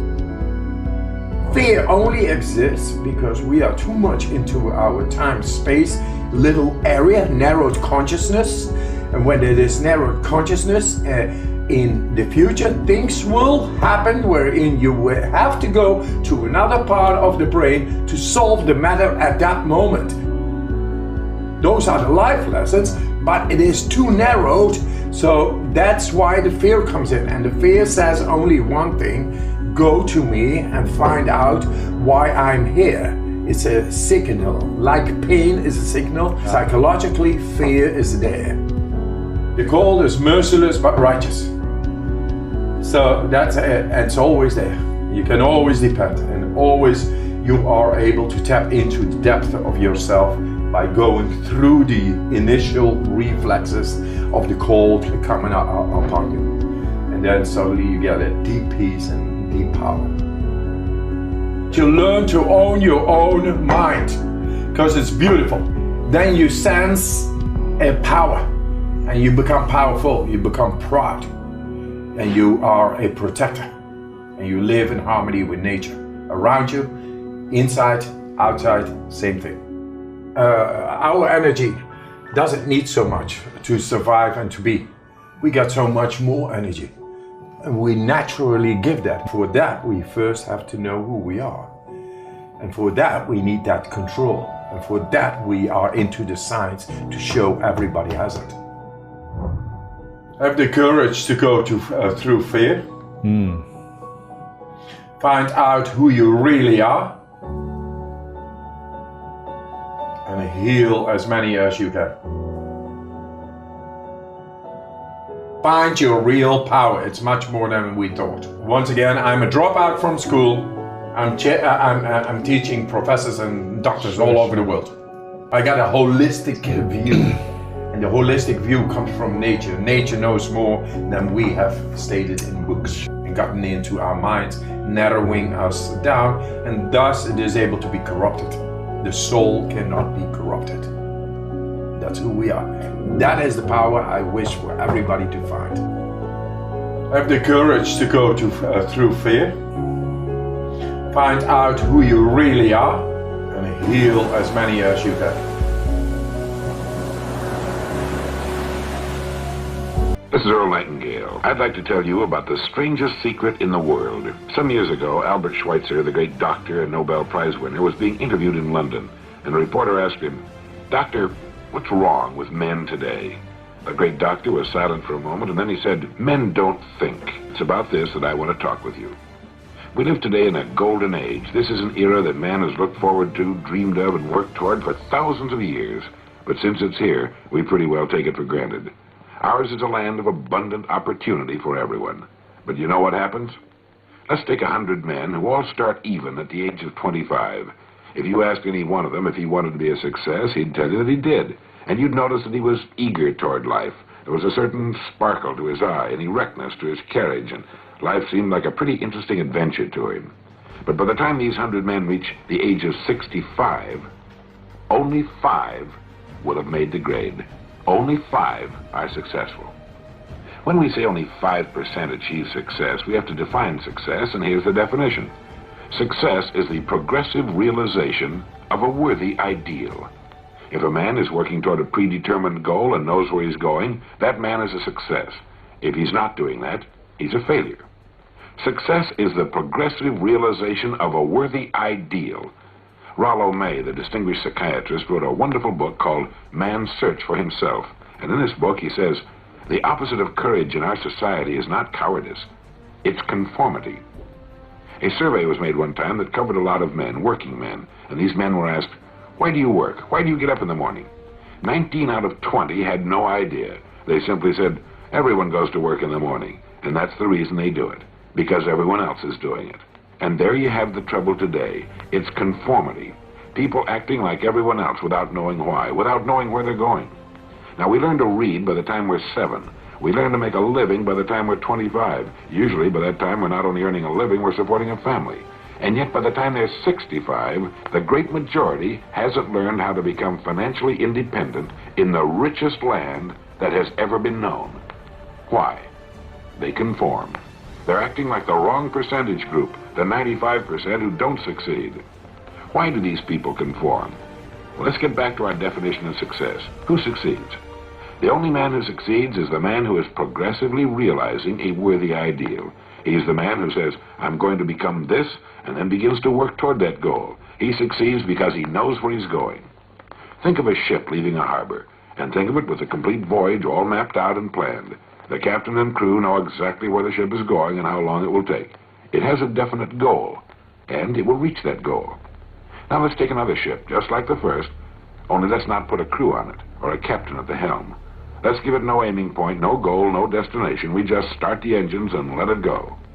I think you'll agree with me that if it gets out of the harbor at all, it will wind up on some deserted beach, a derelict. It can't go anyplace because it has no destination and no guidance. And it's the same with a human being. I'll tell you who the successful people are. A success is the school teacher who's teaching school because that's what he or she wanted to do. The success is the woman who's a wife and mother because she wanted to become a wife and mother and is doing a great job of it. The success is the man who runs the corner gas station because that's what he wants to do. The success is the successful salesman who wants to become a top-notch salesman and grow and build with his organization. A success is anyone who is doing deliberately a predetermined job because that's what he decided to do deliberately. But only 1 out of 20 does that. That's why today there really isn't any competition unless we make it for ourselves. Instead of competing, all we have to do is create. For 20 years, I looked for the key which would determine what would happen to a human being. Was there a key, I wanted to know, which would make the future a promise that we could foretell to a large extent?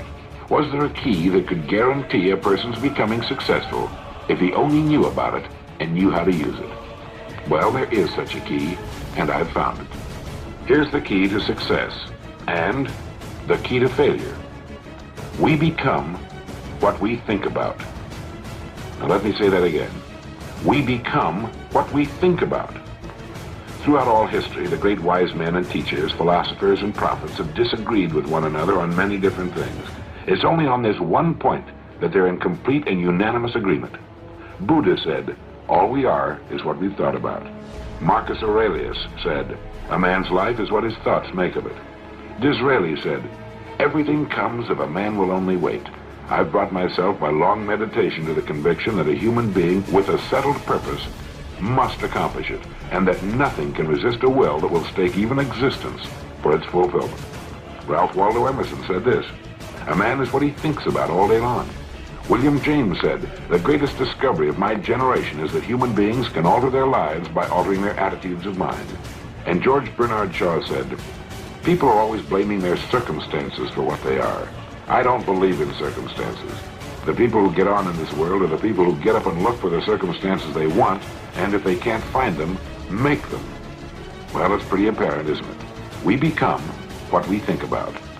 It stands to reason that a person who's thinking about a definite and worthwhile goal is going to reach it, because that's what he's thinking about, and we become what we think about. Conversely, the man who has no goal, who doesn't know where he's going, and whose thoughts must therefore be thoughts of confusion and anxiety and fear and worry, becomes what he thinks about. His life becomes one of frustration, fear, anxiety, and worry. And if he thinks about nothing, he becomes nothing. You see, the human mind is the last great unexplored continent on Earth. It contains riches beyond our wildest dreams. It will return anything we planted. Now, you might say, but if that's true, why don't people use their minds more? Why don't they till their fertile mental soil? We have the answer to that, too. Our mind comes as standard equipment at birth. It's free, and things that are given to us for nothing, we place little value upon. Things that we pay money for, we value. The paradox is that exactly the reverse is true. Everything that's really worthwhile in life came to us free. Our minds, our souls, our bodies, our hopes, our dreams, our ambitions, our intelligence, our love of our families and children and friends. All these priceless possessions are free. But the things that cost us money are actually very cheap and can be replaced at any time. A good man can be completely wiped out and make another fortune. He can do that several times. Even if our homes burn down, we can rebuild them. But the things we got for nothing, the really valuable possessions, we can never replace. The human mind isn't used merely because we take it for granted. It can do any kind of a job we assign to it, but generally speaking, we use it for little jobs instead of big important ones. Universities tell us that most of us are operating on about 10% of our abilities. Decide now, what is it you want? Plant your goal in your mind. Give yourself direction and a destination. It's the most important decision you'll ever make in your life. You see, the very law that gives us success is a two-edged sword. We must control our thinking. The same rule that can lead a man to a life of success, wealth, happiness, and all the things he's dreamed of for himself and his family, that very same law can lead him into the gutter. It's all in how he uses it, for good or bad. This is the strangest secret in the world. Remember these words from the Sermon on the Mount, and remember them well. Keep them constantly before you. Ask, and it shall be given you. Seek, and ye shall find. Knock, and it shall be opened unto you. For every one that asketh receiveth, and he that seeketh findeth, and to him that knocketh it shall be opened. It's as marvelous and as simple as that. In fact, it's so simple that in our seemingly complicated world, it's difficult for an adult to understand that all he needs is a purpose and faith. Above all, don't worry. Worry brings fear, and fear is crippling. The only thing that can cause you to worry is trying to do it all yourself. Know that all you have to do is hold your goal before you. Everything else will take care of itself. Remember also to keep calm and cheerful. Don't let petty things annoy you and get you off course. Prosperity is founded upon a law of mutual exchange. Any person who contributes to prosperity must prosper in turn himself. Sometimes the return will not come from those you serve, but it must come to you from someplace, for that's the law. For every action, there is an equal and opposite reaction. There are no exceptions to a law. You can drive down any street in America, and from your car estimate the service that's being rendered by the people living on that street. Had you ever thought of this yardstick before? It's interesting. Once this law is fully understood, any thinking person can tell his own fortune. If he wants more, he must be of more service to those from whom he receives his return. If he wants less, he has only to reduce this service. This is the price you must pay for what you want. Power begins from within. If you're aware of who you are, if you're aware of what you're good at, what you're not good at, if you're able to see how emotions kind of govern your life, if you can learn what your weaknesses are and how to control them, you can't ever get complete control, but awareness is almost enough. Slowly through this process of knowing who you are and understanding other people and how they operate so you don't make stupid mistakes in life, you can increase that little tiny margin more and more and more, and you will be a person of power. Law number 1 in the 48 Laws of Power is called never outshine the master. And almost every single person in the world has violated that law, myself included. Basically how it works, you're so eager to impress your boss or whomever in your new job that you try so hard that you make him or her feel insecure. Like maybe you're younger and better than they are, and because of that, you're fired, or something bad happens to you, and you never know why. Do you think meditation is allowing you to make more interesting connections because of the quiet? Yes, I mean, I'm not going to go too deeply into this. It's a theory of creativity that's not my own, but that I use a lot in Mastery. And basically the idea is that ideas are generated in the unconscious. They're not generated consciously. Your conscious mind is very limited what you can hold in your memory. Right. But unconsciously, in your subconscious, when you're asleep, when you're dreaming, the mind is filled with thousands upon thousands of ideas and things that are there, that are lingering there. And connections are being made all of the time. And occasionally those connections float up to your conscious mind, and you have a brilliant idea about how to do something. 1 out of 10 people are like great manipulators. And there just takes one person and they can ruin your life. We were born with this natural talent. Every single person is born with this talent for getting inside the minds of other people. It's something that you're not even aware of. How do they need to conceive of that? To what end are they using that skill to make their own dreams come true? First thing is, you're not aware of this power that you have. You're walking around in life, I'm not critical because I'm the same, sort of sleepwalking. You're inside hearing your own thoughts day in, day out, like a continually, circling loop in your head. And you're not aware of the fact that if you stop that and you look at other people, a world opens up to you. So What's the first component of that world? Nonverbal communication. 95% of what really matters in communication between people is not through words. Words are used to deceive you, to disguise what people are really thinking. What are just a step or two that they can take down that path starting today? The first thing to understand is the most important, and that it is a skill. If you want to play the piano, you can't just sit down and suddenly play. You've got to practice it. You've got to practice it every day. And if you practice an hour a day, you're going to get better at it. Why are children able to learn and an adult can't? The reason is children don't think that they're superior. They don't think that they already understand the world. They're this small.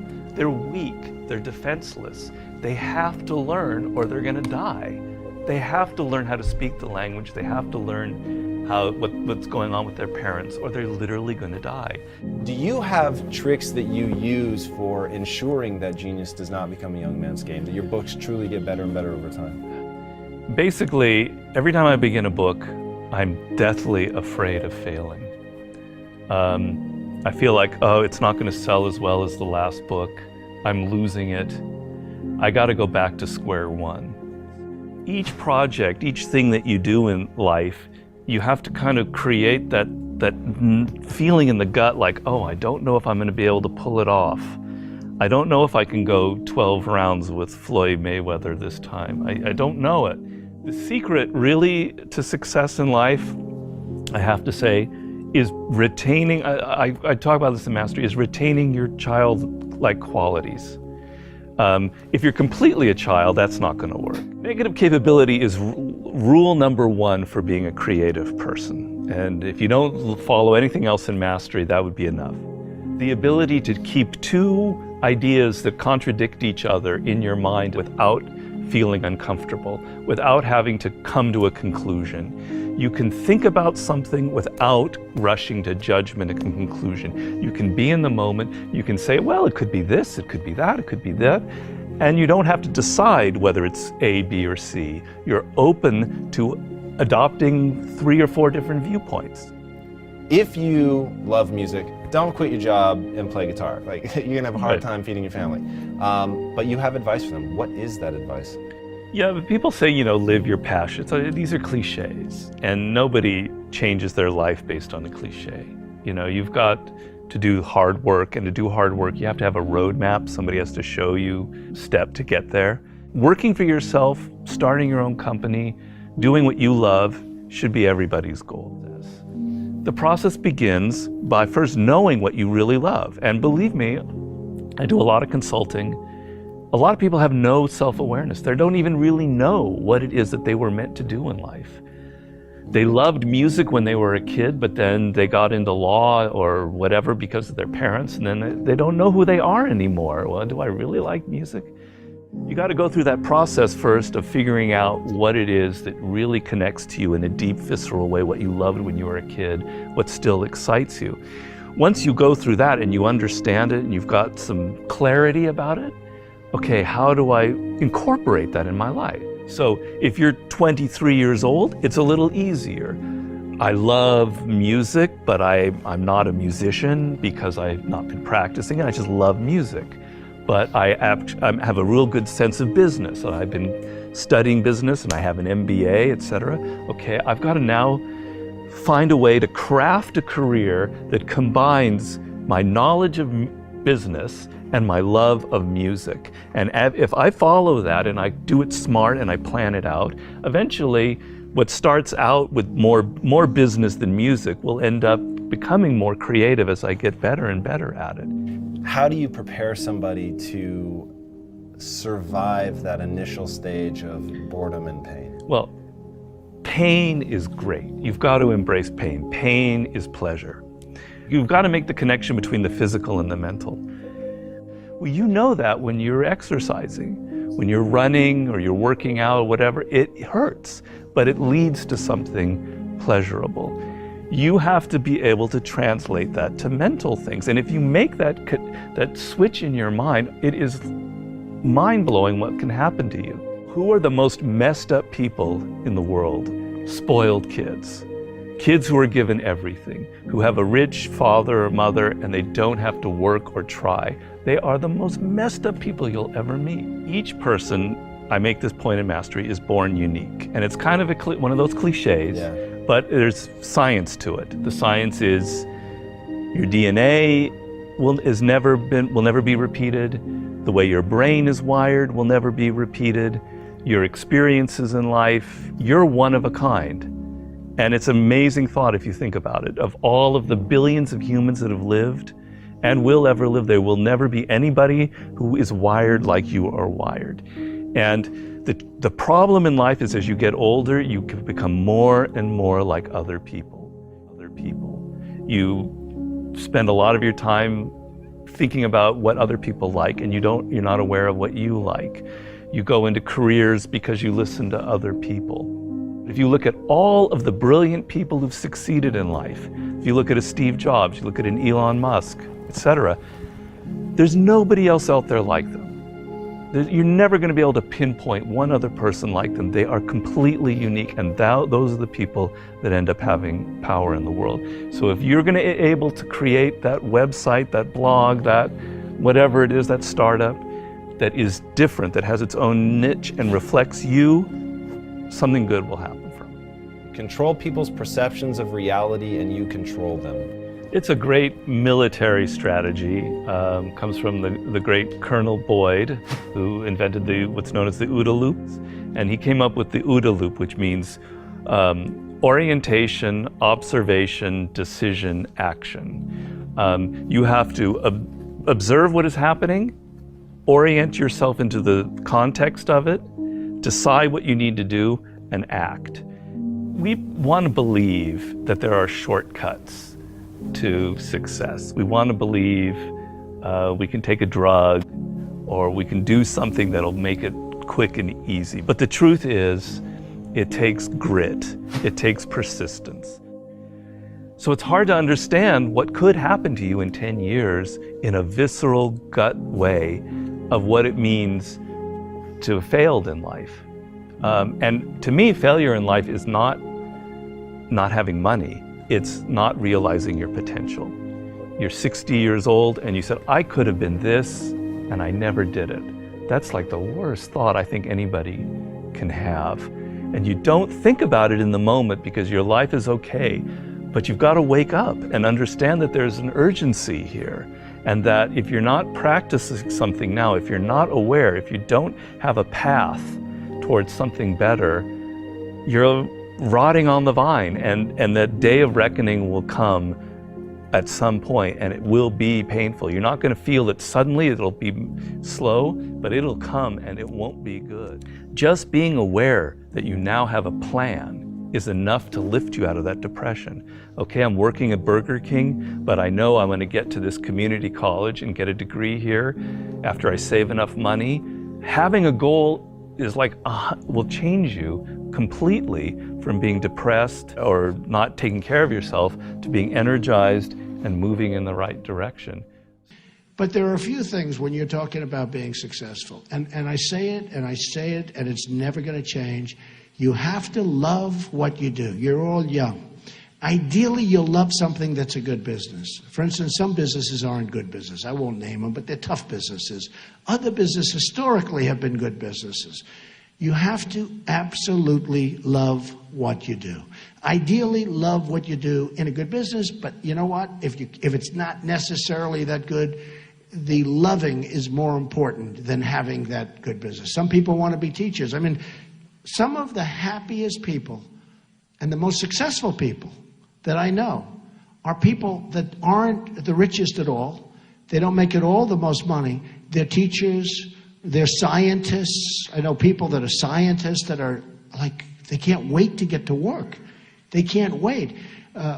Policemen, our police departments are, I think, terribly disrespected. I think they're not given the credit for the great job they do. I have to be honest with you.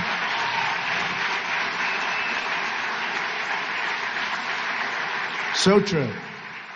And our vets and our people, our military. But I will tell you that the happy people are the people, number one, the people with great families, people that have great relationships with their wives or husband. very, very important toward success. Because I don't consider success necessarily monetary, because I know the most successful people in the world, and many of these people are really miserable people, okay? No matter what, and perhaps I'm in that category, okay? But I'm pretty happy. At least I'm very content, I can tell you. But some of the most successful people in the world, I know like many of them. I don't know all, I guess, but I seem to know all. And they cross my path a lot. And they're not necessarily happy people. They're very wealthy people, but they're, in many cases, extremely unhappy. Now, with all of that, I don't want to talk you out of things, because we're talking about success. Most people think success is measured in the form of monetary success. It's not really. I mean, to me, a successful person who has a great family, who loves the family, loves the children, and the children love him or her, to me, that's a much more successful person than a person that's made $1 billion or $10 billion and is miserable and doesn't have a good family and nobody likes the person. And, you know, I've seen them. I think I've seen every type of person there is that God created, if you want to know the truth. And the people are the happiest are not necessarily the people who are the wealthiest, okay? But in terms of monetary success, it does make life easier. You can't. I view another word that you never hear when you're talking about success, and that's momentum. Some people, and you have to know about yourself. You have to know about momentum. Some people have a great momentum. It's even like me on the campaign trail. I took off 3 or 4 days, which is a lot because I've been going for months without any. A lot of people say, unlike Jeb, you have very high energy, right? It's true. But, you know, you take 3 or 4 days off, and that first day or two back, it's like, you know, you got to get going. You got to get going. It's almost like don't take any time off.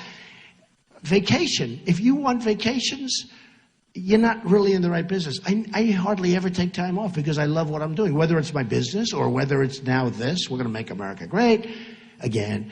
And whether it's this, no matter what. But the word momentum is a very important word, and you have to understand it, and you have to understand how to think about momentum. And it's a word you never hear when you hear about success, but it's so important. And he won like 175 tournaments worldwide, which I think is the record, but he was a hard worker. And he used to say, they'd ask, how do you do this? How are you so successful? He says, well, you know, the harder I work, the luckier I get. And I just think it's a great thing for all of the young people out here and the older people. Hey, I'm still working just as hard. I think I work hard. I think I'm working harder in the last 8 months than I've ever worked before in my life. Believe me. But I enjoy it. You have to really work. The harder you work, remember, the harder you work, the luckier you get. So just remember those few little things. Momentum, love what you do, always love what you do. Success is no accident. Living a great life will not come by luck or chance. It won't fall from the sky. There's no magic wand. There's no quick fix. The good news is there are principles that lead to success. If you commit to do the things successful people do, you will lead a life of success and happiness. Live by these 20 principles, and you will ensure you live a great life. Number 1, there's nothing you can't have or achieve in life if you're willing to work for it. There are no reasonable limits relating to what you can achieve, other than those that exist in your own mind. What you can have is up to you. Who you can be is up to you. You are your only limit. No one else can stop you from having anything or being anyone you decide to be. Don't let any unsuccessful person convince you otherwise.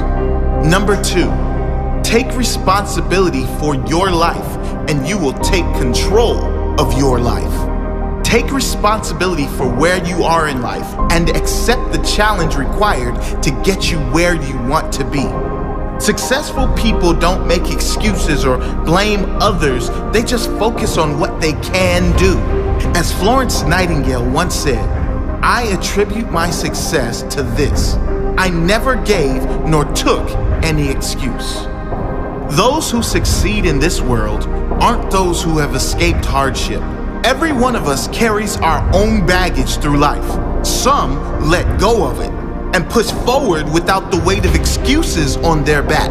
Holding on to that weight of excuses is only ever going to slow you down, hold you back from reaching your true potential. Let it go. Accept where you are and decide where you are going to be. Number 3, there's always something to be grateful for. Grateful people are successful people. It's been said many times, but it's worth repeating until it sinks in.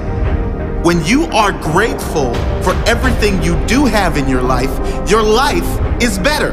Full stop. Spending every morning thinking about and writing down what you are grateful for will transform your life. The very act of doing this will lead to a better mood. A better mood will lead to better relationships, clearer mind, better results, and you will then attract more to be grateful for. Number 4, follow your own path. The world is full of opinions. None of them should influence where you want to be in life. Focus on your path and walk that path, regardless of others' opinions. You'll never be successful in life unless you are living the life you want to live. Don't wear masks to fit into this world. Be brave enough to stand tall and walk in the direction you really want. Be true to you. Number 5, never stop learning and working on yourself. The key to a great life is growth that comes from self-development. The pride that comes from that growth. The inner joy that comes from that pride. Knowing you are self-made. Knowing you made a great life for yourself and set the example for all those close to you. Feed your mind with strength every day, always rising to a new level of consciousness, always seeking growth. The more you grow, the more you know. The more you learn, the more you will learn. Number 6, live with integrity. Zig Ziglar put it best. With integrity, you have nothing to fear since you have nothing to hide. With integrity, you will do the right thing so you will have no guilt. Living a life of integrity is living a life of truth. And when you are living a life of truth, there's nothing to hide. When there's nothing to hide, there's nothing but pride. You do the right thing even when no one is watching. Not because you're getting rewarded, but because the reward is living a life of integrity. Number 7, give your all. Nothing great in life comes to those who give less than everything. Success doesn't have to be a struggle. It should never feel like a chore.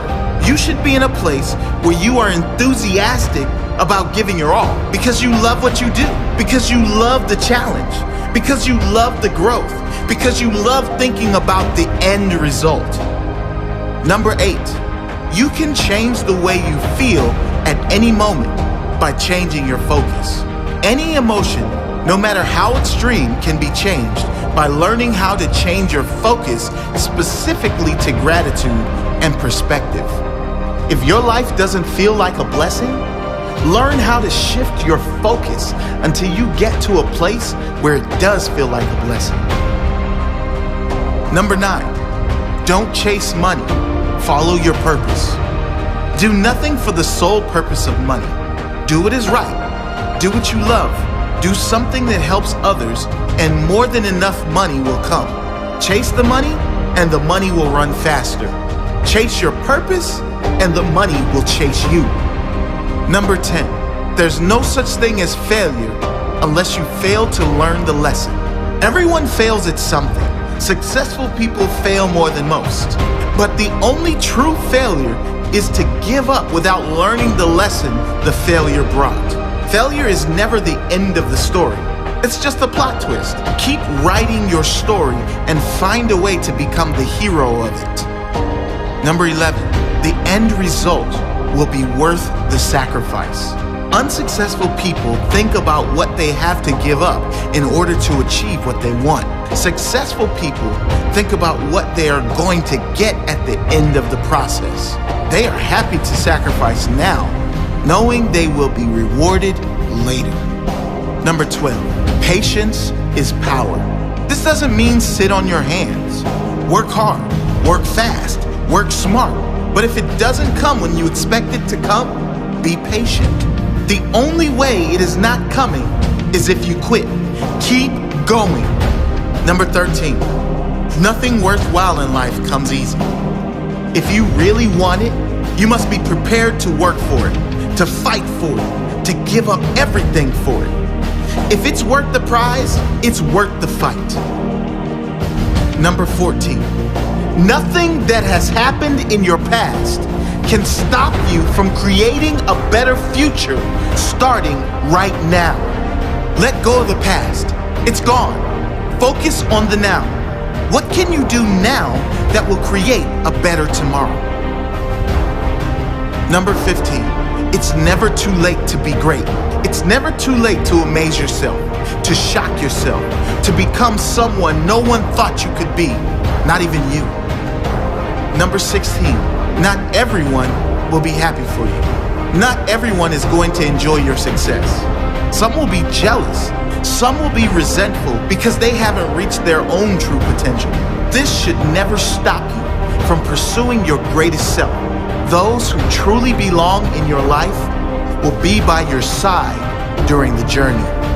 If you have to walk alone for a while, be strong enough to do so, knowing it won't be forever. Number 17, habits make or break you. Think about every major area of your life: health, financial, happiness. Are there any areas you have developed bad habits that are holding you back?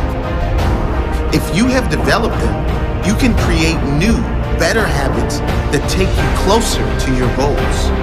A habit is formed through consistent application and deep meaning. Make it important to you and plan it until it is a habit. Number 18, fear is an illusion. Fear is mind-made. It has no life outside your own imagination. Knowing this, you have no reason to hold yourself back. No reason to fear failure, rejection, embarrassment, anything. Go for what you want in life, fearlessly. Number 19, without direction, you'll end up in the wrong section. If you don't know where you are going, you'll end up someplace else. Successful people know where they are going. They have clear goals, big, clear, meaningful goals, and they fight for them. Number 20, no one will believe in you until you do. If you want people to support you, lead by example. Back yourself. If you want people to believe in you, believe in yourself. Progress leads to belief.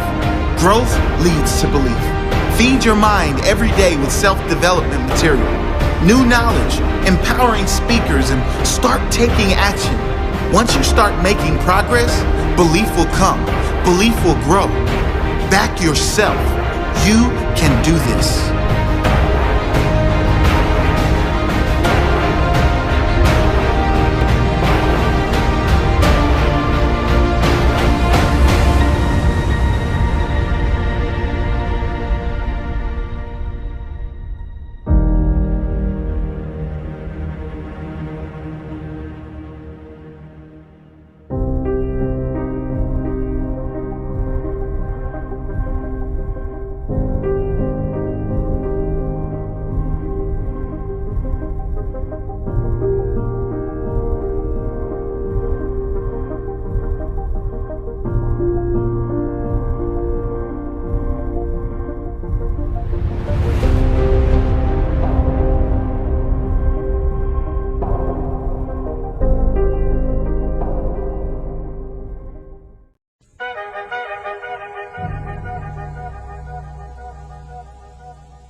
There was a lawyer once. His name was Francis Scott Key. He penned a song that I'm sure you're aware of. You've seen it. It's in most hymnals throughout our churches. It's called the National Anthem. It is our song as an American. We go, however, to a ball game. We stand in our church services and we sing the words of that song, and they float over our minds and our lips, and we don't even realize what we're singing. Most of us have memorized it as a child, but we've never really thought about what it means. Let me tell you a story. Francis Scott Key was a lawyer in Baltimore.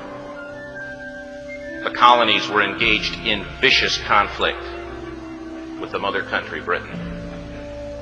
Because of this conflict and the protractedness of it, they had accumulated prisoners on both sides. The American colonies had prisoners and the British had prisoners. And the American government initiated a move. They went to the British and they said, let us negotiate for the release of these prisoners. They said, we want to send a man out to discuss this with you. They were holding the American prisoners in boats about 1,000 yards offshore. And they said, we want to send a man by the name of Francis Scott Key. He will come out and negotiate to see if we can make a mutual exchange. On the appointed day, in a rowboat, he went out to this boat and he negotiated with the British officials. And they reached a conclusion that men could be exchanged on a one-for-one basis. Francis Scott Key, jubilant with the fact that he'd been successful, went down below in the boats, and what he found was a cargo hold full of humanity, men. And he said, men, I've got news for you tonight. You're free.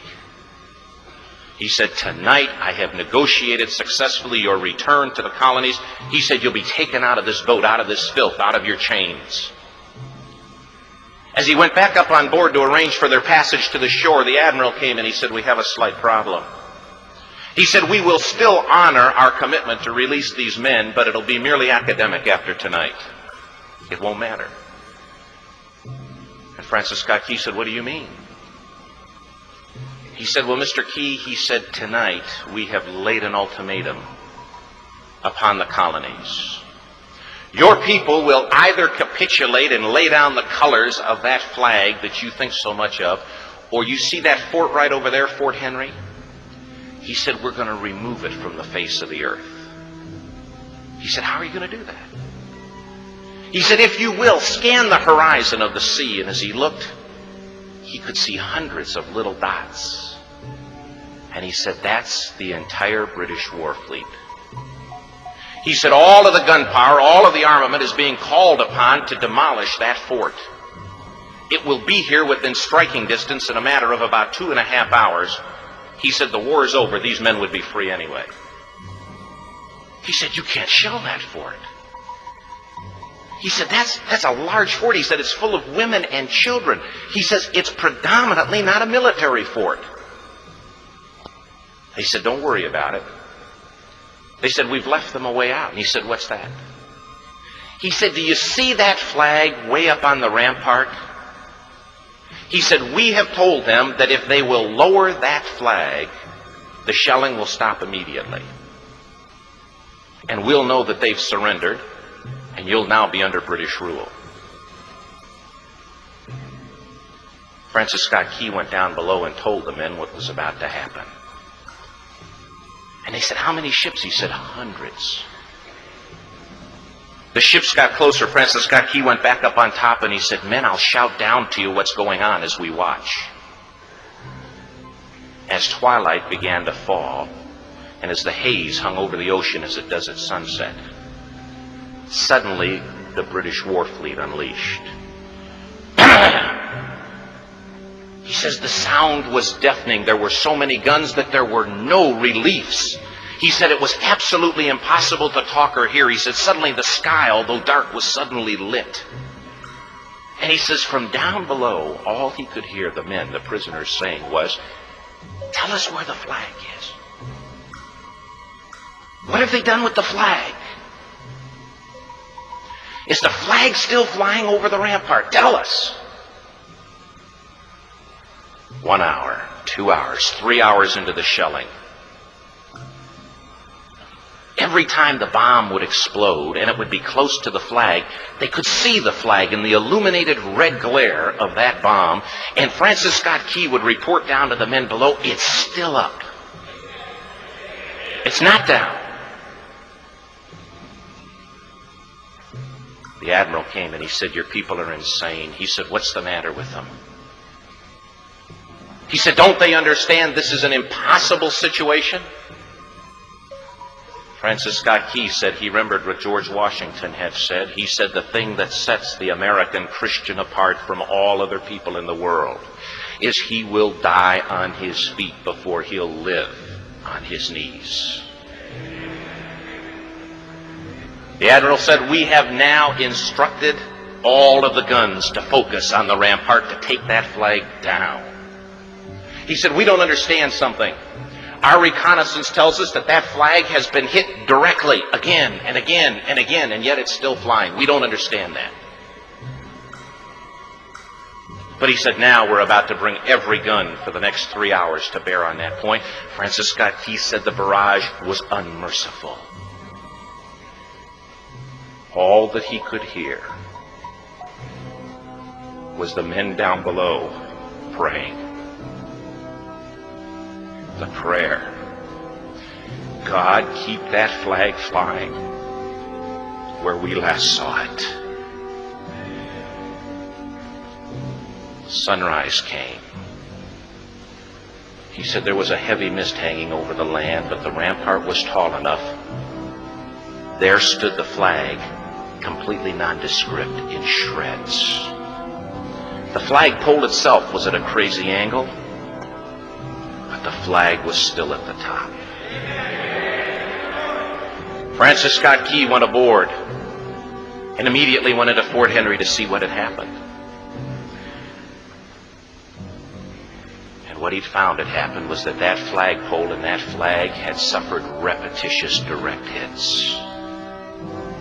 And when it had fallen, but men, fathers, who knew what it meant for that flag to be on the ground, although knowing that all of the British guns were trained on it, walked over and held it up humanly until they died. Their bodies were removed and others took their place. Francis Scott Key said what held that flagpole in place at that unusual angle were patriots' bodies. He penned the song, "Oh, say can you see by the dawn's early light what so proudly we hailed at the twilight's last gleaming? Or the rocket's red glare, the bombs bursting in air, gave proof through the night that the flag was still there. Oh, say, does that star-spangled banner yet fly and wave o'er the land of the free and the home of the brave? The debt was demanded. The price, it was paid. Oh, say, can you see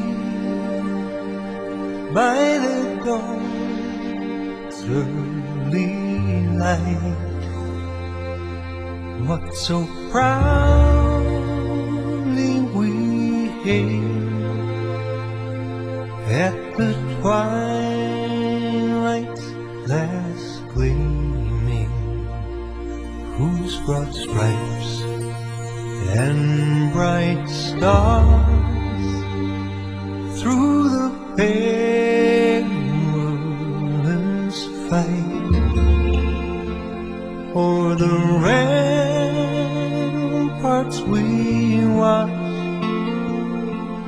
were so gallantly streaming, and the rockets break clear, the bombs bursting in air gave proof through the night that our flag was still there. Oh, say, does that star-spangled banner yet wave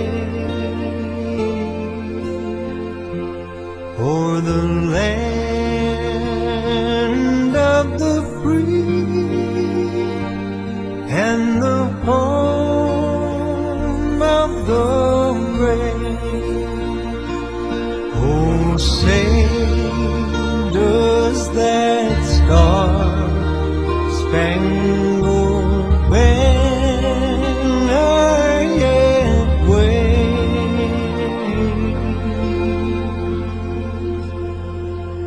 o'er the land of the free.